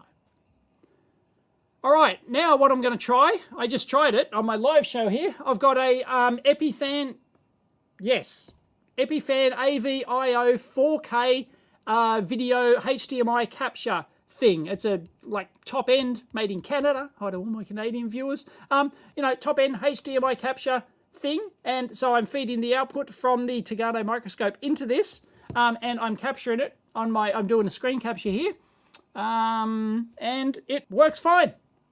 It works fine. It does not have the problem. Does not have the problem. So it seems to be a combination of the Tagano microscope and the Blackmagic ATEM. So my next step will be to find a monitor. An external monitor, which I have found before. I have to go back and find the monitor, like an external monitor. So plug HDMI directly into external monitor and see if it still does it, which I have done before, but I can't remember which monitor I use. I have to look at my videos. So there you go. This one to show that it's not a problem with... So the Blackmagic is not as tolerant as this. And it's not as tolerant as, well, no, we did the USB. That's got nothing to do with HDMI capture tolerance. So the Blackmagic is not as tolerant as this Epiphan 4K capture device. So assuming that there's a sort of, something funny with the HDMI output of the Tagano microscope. It's just not, this thing just captures it fine. So that doesn't solve my problem, by the way, because I need it to go into my Blackmagic ATEM to record videos to switch things. So that doesn't help solve my problem. And for those who asked about a splitter, I do actually have a splitter here. It's a real cheap, one of those $10 HDMI in powered from 5-volt USB to HDMI outs. And the HDMI output of this just didn't even get through at all. So I don't know what's going on there. It didn't even get through. Whereas my PC screen gets through fine. That's what I use my splitter for the capture screen that you're seeing at the moment. The image you're seeing right here, down below, that's actually coming through a HDMI splitter. That's coming from my PC, and I tried that same splitter, and the Tagano video just doesn't even go through it. I just get a blank screen. So I don't know what's going on there. So yeah, strange. Catch you next time.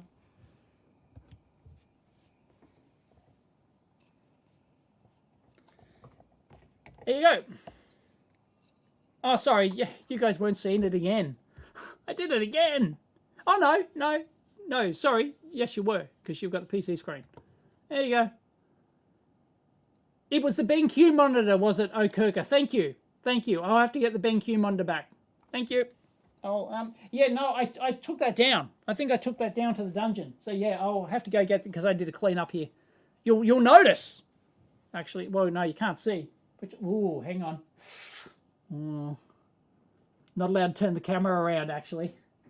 Not allowed to turn the camera. I can show you the floor. Hang on. I gotta be careful. Gotta be careful.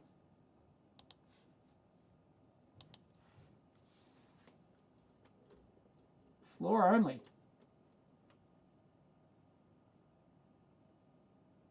See that my floor? It's pretty clean. I must say, that's very impressive. What am I not showing you? What am I not showing you? What do I not want you to see? Nah, I don't need a new splitter.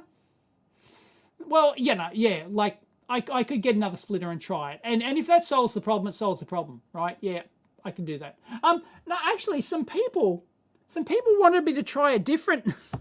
This is just getting ridiculous. Some people wanted me to try a different HDMI input on my Tegano. So I'm going to do that right now. So some people said, well, let's try input 3, shall we?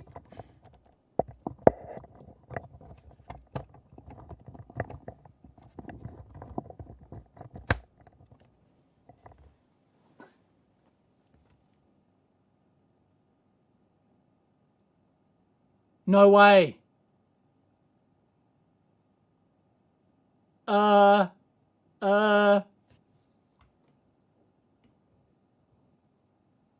Okay. Hang on. I'll try and... hang on.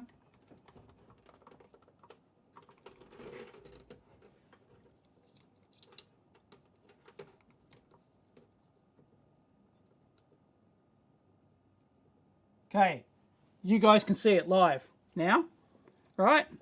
Okay, I'm going to record another video.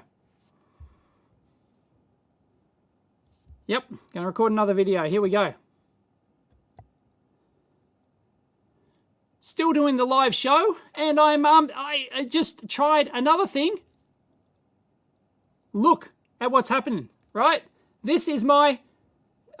here is the Tegano right, this is the HDMI output of the Tegano microscope, but I've plugged it into channel 3 of my Blackmagic ATEM switcher. Before, I had it on channel 2. So I've got it on channel 3. Those in the live audience can see that I've got channel 3 enabled now instead of channel 2, which is not there. And look, it's not happening. It's not happening. It's a miracle. It's not happening. Are you kidding me? I know, sorry to those who mentioned this in previous videos that said, oh, try a different HDMI input. Sorry, I should have tried it that sooner. You are right.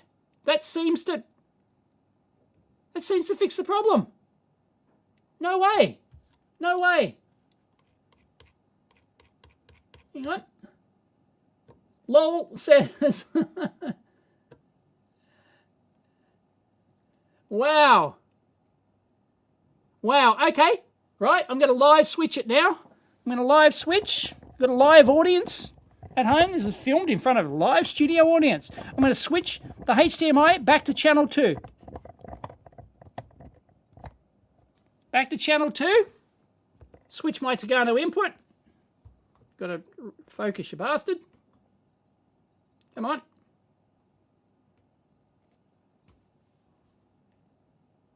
Boom! Boom! Gotcha! Gotcha! It might... I'm still not going to... okay. Right, there's definitely something on the Blackmagic side. There's definitely something on the Blackmagic side. When you've got a video signal that's not processed the same on channel 2 and channel 3, you've got a problem. This is going back to black magic. It's going right back to black magic. Right? Aha. That doesn't mean that there's not something wrong with the because you have to remember, I have seen this on an external monitor, and I will endeavor to try and find that same external monitor. Somebody in live chat, Okurka, said that it was the BenQ monitor, so I have to get that back out of the dungeon and try it. So, yeah, if I can find a monitor, again, that still causes a problem. It still means there's a problem with the HDMI output of the Tagano, but it's being processed differently by different inputs of the Blackmagic ATEM. I'm using the Blackmagic ATEM Mini Extreme ISO, and it is, wow. Wow. Woohoo! Gotcha. Gotcha. And I'll turn off my oscilloscope at the top. Now, let's try other inputs. Let's try channel 1. Okay, I'm plugging in channel 1. Choose channel 1. Sorry, my face is now gone. Right? Yep, channel 1 does it. Channel 1 does it. And it does in the preview image as well. So it's not just like an internal processing thing for full screen. It's, yep. There you go. So channel 1 does it. Channel 2 does it. They're obviously using the same chip, and I can't remember the teardown. But I think, yeah, I think there was one chip between 2. So I'm sure, if you go watch my teardown video, 4. Okay, so now I'm using input 4. It's now the PC screen up the top there. Ta-da! Doesn't do it. Doesn't do it. It's only on channel 1 and 2. Only on channel 1 and 2. There you go. There you go. All right. The only thing left to do on my end, I think, is to find an external monitor that it does it on, and then that shows that there's potentially a HDMI, sort of like compliance issue with the Tagano. And if that's the case, then maybe, yeah, I can understand that the ATEM doesn't handle it that well on one channel, because I think they're using different chips. They're using different chips for 1 and 2 and 3 and 4. I have to confirm that on the, so I have to edit this video. I'll watch my own video back of my teardown and my teardown photos over my Flickr account, I'm sure. And I will endeavor to, we are really tracking this down. We are really tracking this down, but that's all. If it happens on an external monitor, it means that there is some compliance issue with the Tagano, but there's probably no excuse. Blackmagic, it should be able to handle it, right? If it handles it on 3 and 4 and doesn't handle it on 1 and 2, there's definitely a Blackmagic problem as well. So there you go. Boop. Punt the ball back to Blackmagic as well. And yeah, catch you next time.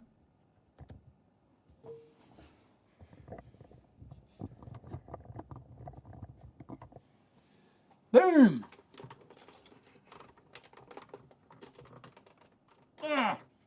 Go down, monitor. Go down. Whoop.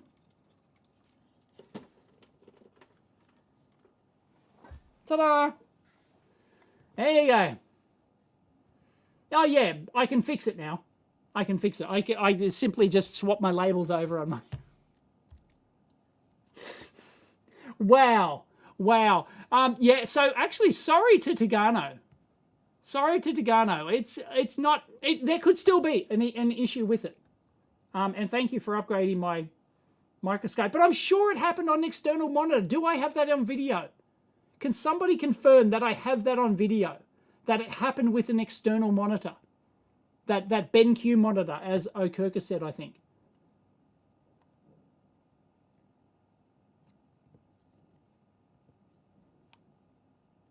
Can anyone confirm? Can anyone remember? Because I can visually, like, you know, this is why I started this whole thing, that in the previous live show from like a month ago, we did this live, didn't we? And it happened on an external monitor. Didn't I demonstrate it, or am I wrong? If I was wrong, then that's embarrassing. I've done all this for nothing, right? All this, you know, because that's what switched me. I was sure it was the ATEM. And that's when it happened on an external monitor. That's when we went, it's not the ATEM, it's the Tagano. Does anyone remember? Yeah, it is. Okay, so, yep. Stefan, yep, it happened with a monitor too. Okay, I'm going to have to either pull the footage out of the live show. On one of Dave's, Willie also says, yeah, it happened on one of the live streams. Yeah, Rich also remembers it. Everyone remembers it. Yeah, okay. Yeah, that's at least 4 people who actually remember that. Yeah. Okay. So but I want to capture that on camera again. And then I'll edit this video, and that will be the definitive video. Surely. That's the definitive video now. Has to be. Yep. So there you go. That is fascinating. It's almost 11 o'clock, so almost 2 hours are up. Wow. There you go. That is great. I think we're really getting... This is the end game now. This is the end game. This is the final part of the Marvel, of the Tagano cinematic universe. The final entry. Wow. Dave also says, yes, I did.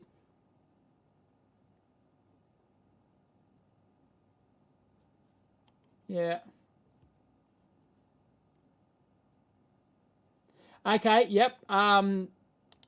H2K3 is confirming that in my video 1396, 8 minutes 33. Thanks for the timestamp. You see the board input 1 and 2 have, yeah, the same other chips than 3 and 4. Yeah, yeah, because I think I explained that in the video. They're like a different, like they capture different rates or something. There's different abilities, like, or direct streaming out or something. There's some ability. What die am I looking at, by the way? It's the scanner. It's the scanner head from that that all-in-one inkjet office thing I tear down. So it was the scanner that goes across and scans your page. So it's got the lead.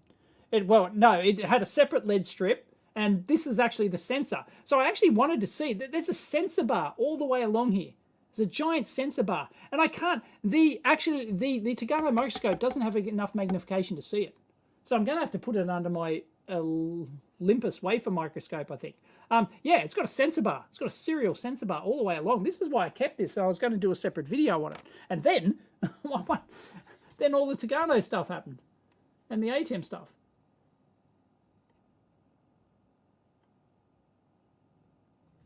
Yeah, it's something like that.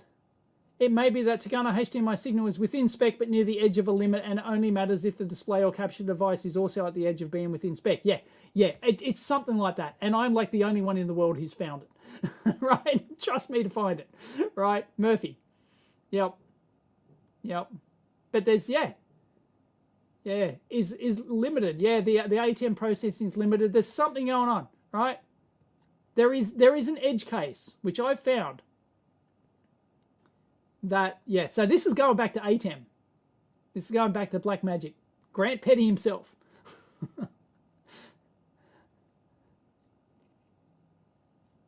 Oh, thank you.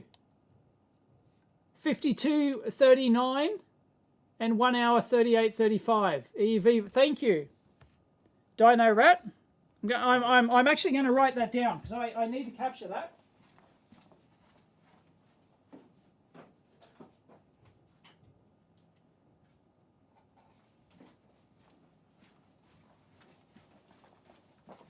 Thank you for the timestamp. I'll be able to pull the video.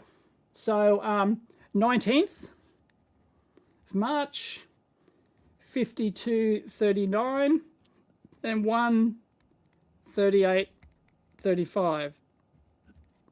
Thank you. That's very helpful. Okay, but I will do it again. After lunch, I'll go down to the dungeon. Well, maybe after this video, I'll go down and get that monitor again, the BenQ one, and see if we can get it happening again. Yeah. Wow, we're getting there. And yeah, sorry to people who mentioned that in the previous, like, changing. Yeah, no, I think I changed it to 1. Yeah, I changed it. I think I changed it to 1. input one still did it, and I went, well, that explains it, you know, that actually proves it. I think I might, I vaguely recall doing that. Maybe off camera, but yeah.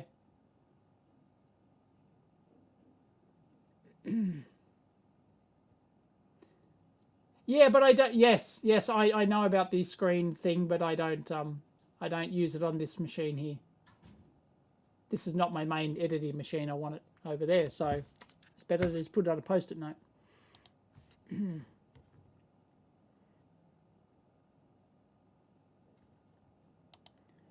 What if the Blackmagic device is within spec on all inputs and it just happens to tolerate a shoddy signal better? Yeah, it could. See, it could be any of these things, right?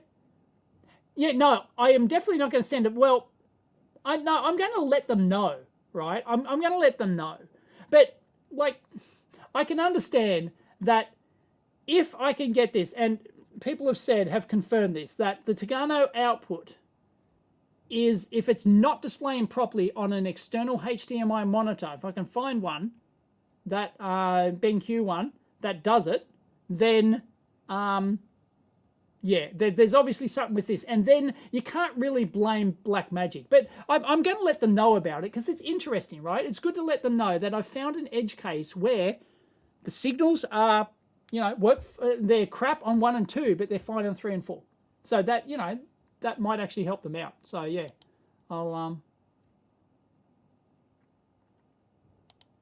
I do actually have a second Blackmagic. I've got a second one. I showed it the other week in a case. I've got it like in a portable case. It's the original one I bought, which is much smaller than this model. So I do actually have another one that I could do, but I use this one because it has more capability.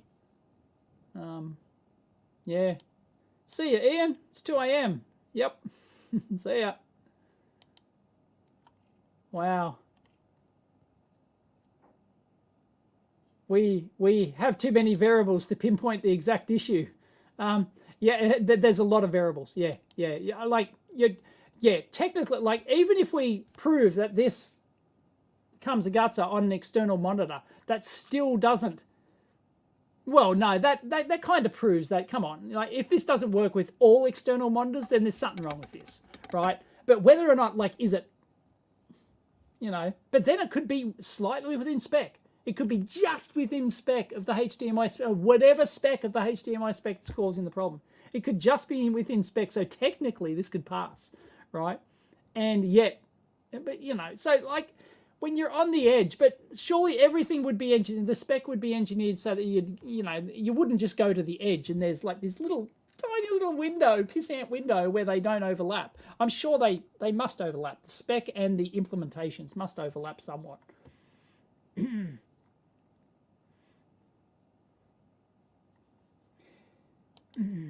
Yeah, the supply chain issues.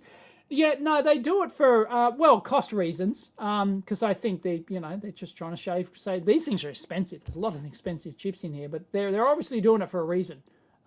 Yeah, so it's likely cost, and they've only got that capability. Yeah, there are some inputs on this that have different capabilities to other inputs.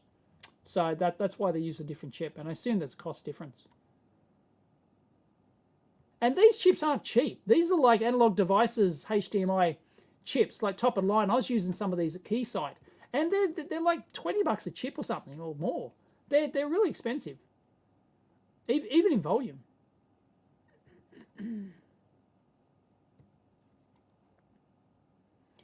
Yeah, I'd really need some HDMI. Yeah, like some really specific HDMI stuff.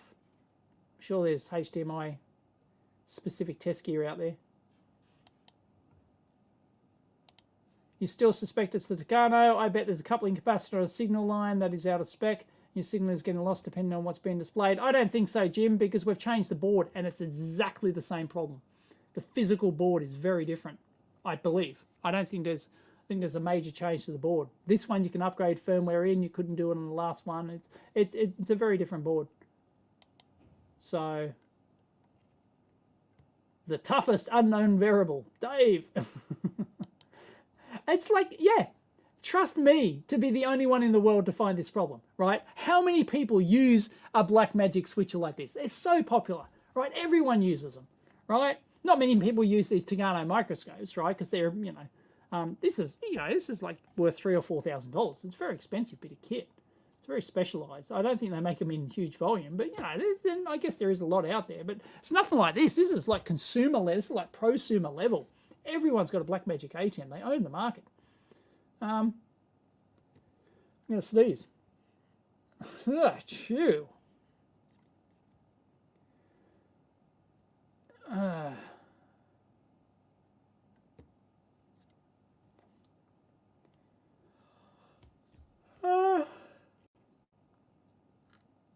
There's my compulsive yawn for the day. How many inputs on it? There's 8 inputs. There's 8 video inputs. You haven't seen it. There's 8 inputs. Very comprehensive bit of kit. There's 8 HDMI inputs. There's 2 audio inputs. There's 2 HDMI monitor outputs, which have different functionalities, I think. There's Ethernet output, so I can stream this. I can just press that on-air button.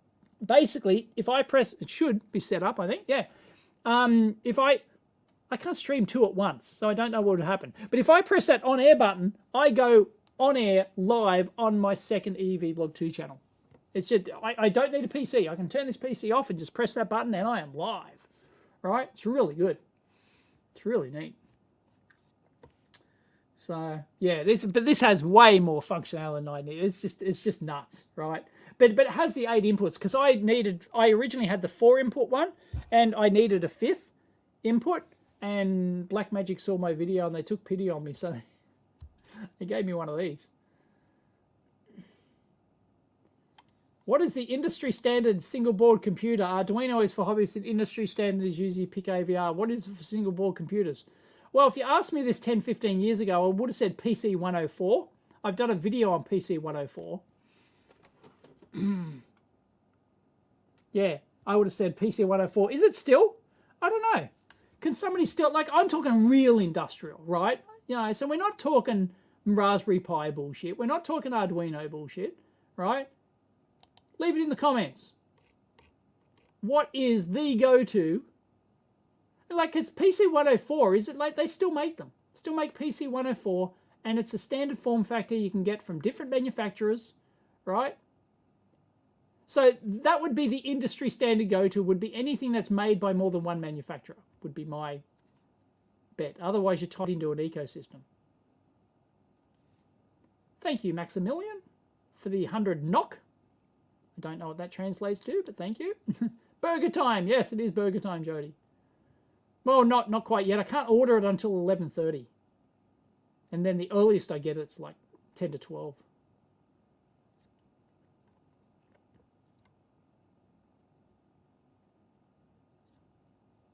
I'm pretty... Oh. I'm pretty sure I could broadcast to 2 YouTube channels. I can do that on StreamYard now. I can stream to my EEVblog 2 and my EEVblog main channel, and as many channels as I want. I can stream to EEV Discover, Dumpster Hack channel. I could stream to all of them.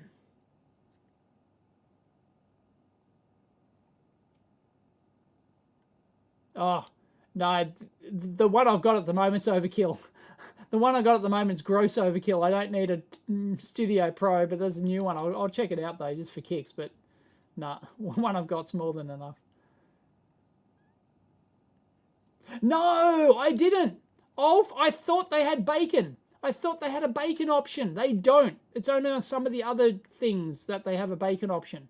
Yeah, I was bummed. I was looking, you go into the extras on the website and it didn't have bacon. It's got like all sorts of things. It's got avocado and all sorts of stuff. You can add extra onion and things, but no bacon. It's really bummed. So bummed. Micro ATX form factor, yeah. Most of the integrated computers, yeah. Yeah, so I would say, like, yeah, you could almost say one of those, like, NUC things, right? They call them NUCs, don't they? What is it? Null? No, I don't know what NUC stands for. NUC? NUC, one of those NUC form factor bits of kit? That scope behind me looks like something out of a sci-fi movie. Yeah, it's great. I love the, yeah, although it doesn't have knobs, you know, it's not, yeah. It's got a couple of knobs, but, you know, it's not like big-ass knobs, you know. So, isn't really the same thing.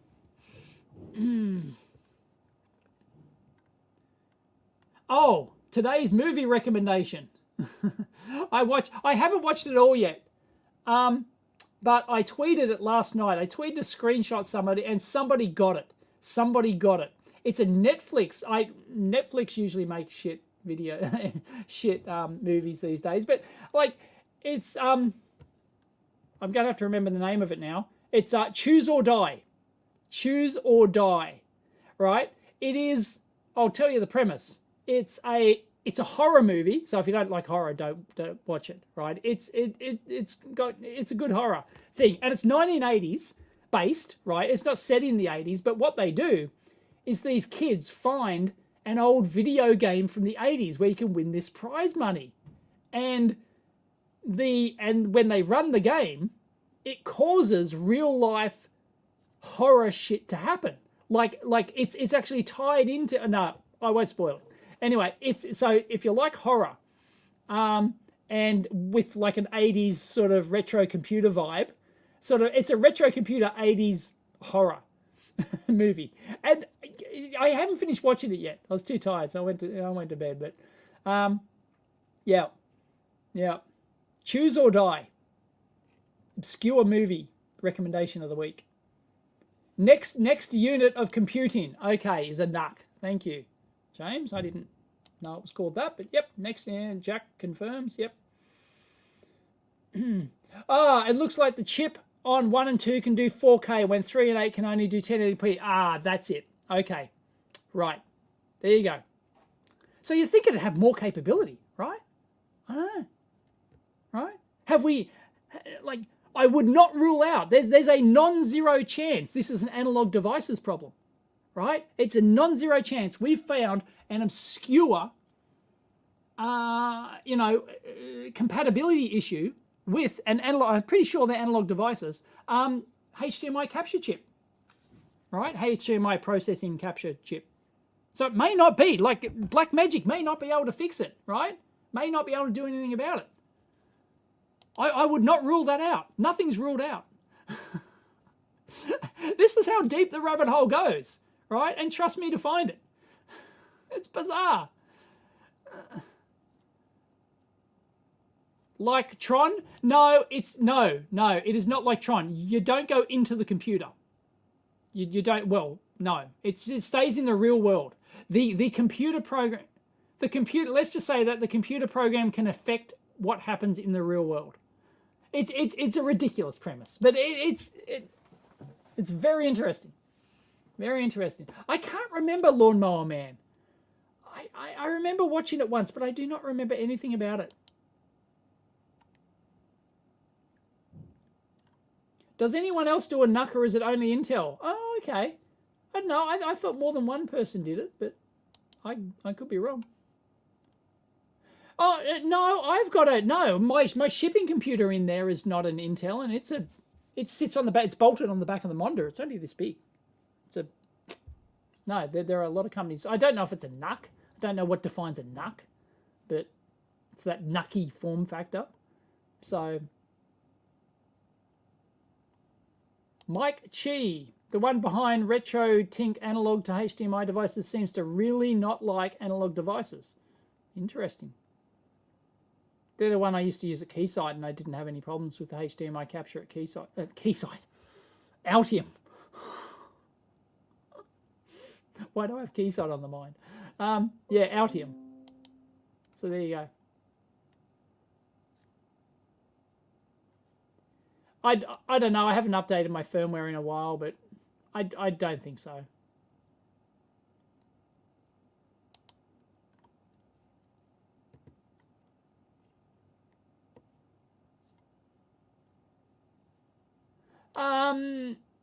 Choose or Die sounds like the Netflix movie Bandersnatch. No, I've seen Bandersnatch. It's not like that.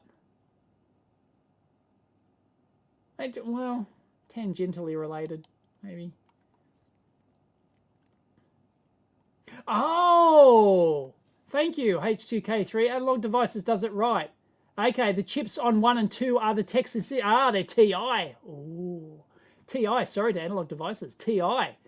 TMDS 171. Wow.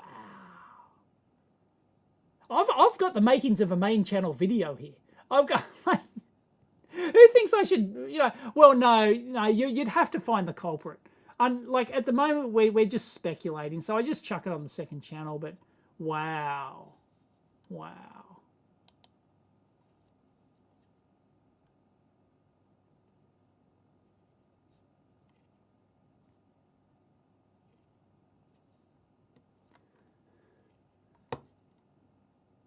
Nuck is Intel trademark, okay. Yeah, but what makes a nuck a nuck?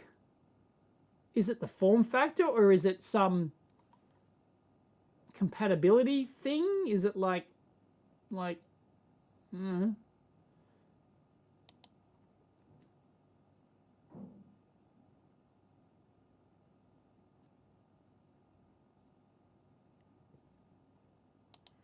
I don't know about that, Jim. I could, but there's so many directions to go. Well, no, I've kind of always wanted to do a video, like, if you've done your Arduino, here's how to go from Arduino to using the same chip but on your own board kind of thing. So yeah, there's a lot of work in videos like that though. It's like you have to almost has to be a series. It's a lot of commitment. Not a real commitment guy. I just bum around in my lab. The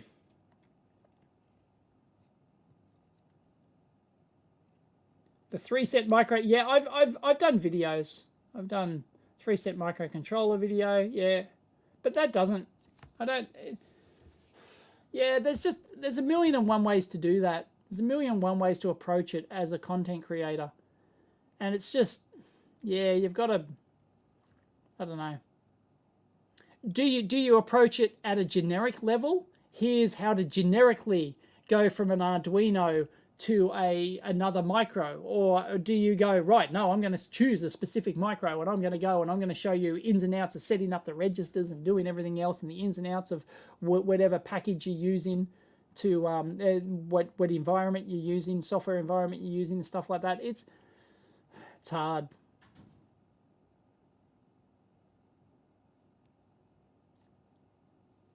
Yeah, I used to have, yeah, I can't, God, what was the brand that I used to use? And they went out of business. I was using like a buffer chip. I used it in one of my projects once and they went out of business. It was, yeah, you literally cannot get the chip anymore. God, I cannot remember. I cannot remember. Hang on. No.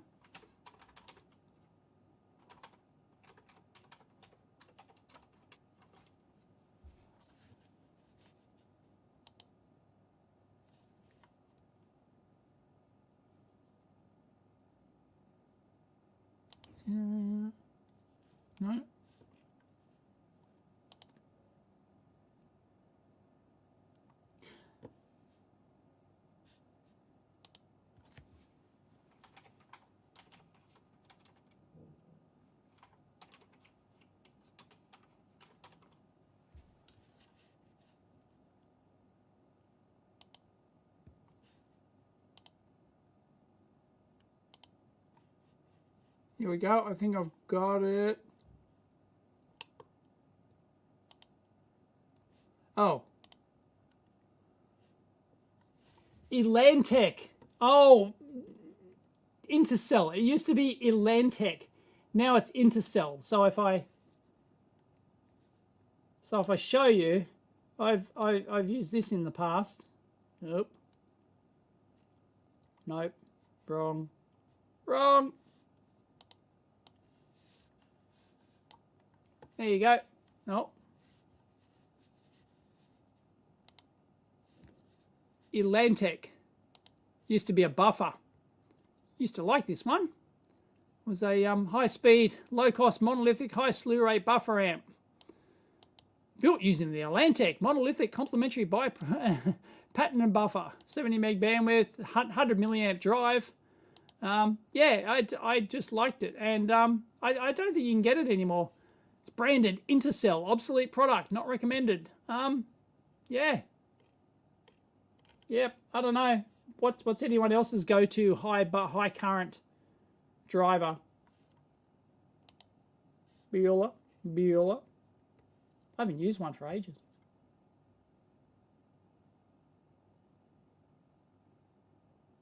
Yeah, there's so many videos, so many tutorials out there. I don't know if I'd be adding anything.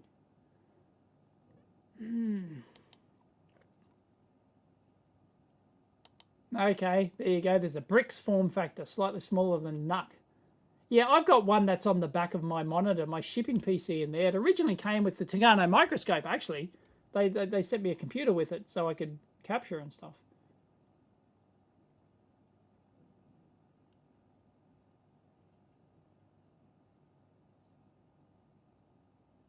Yeah, see, having an end goal from micro design would be needed to make a meaningful video. Then it's too specialized. Yeah, that's the problem.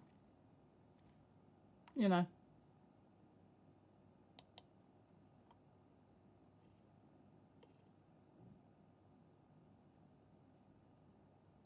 Oh.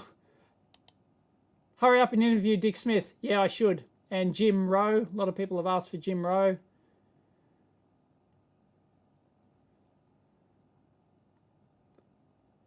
But I've done the video with Dick Smith. Well, not with him, but I was there recording his story, you know, and that's a really good video.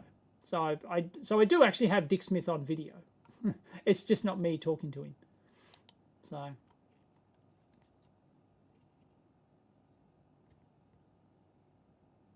yeah, a buff buffer, a buff buffer. Buff. Anyway, yeah, I'm out of here because it's almost burger time. So thanks everyone. We've got another second channel video yet again. So I'll take my hard drive, boom, because it's not networked. It's really annoying. Like I have to physically hand carry back to this, sneaking it over there. Got my one terabyte drive, and yeah, I record my videos and yep. Rod Elliott, yeah. Keep your pants on. Yes, yeah. I need to do a Patreon live chat. Yeah. I've been thinking that about recently. Yes, I'm well overdue for a Patreon live chat. Yep, I'll have to do it. Yep, hassle me. Anyway, thanks everyone. Catch you next time.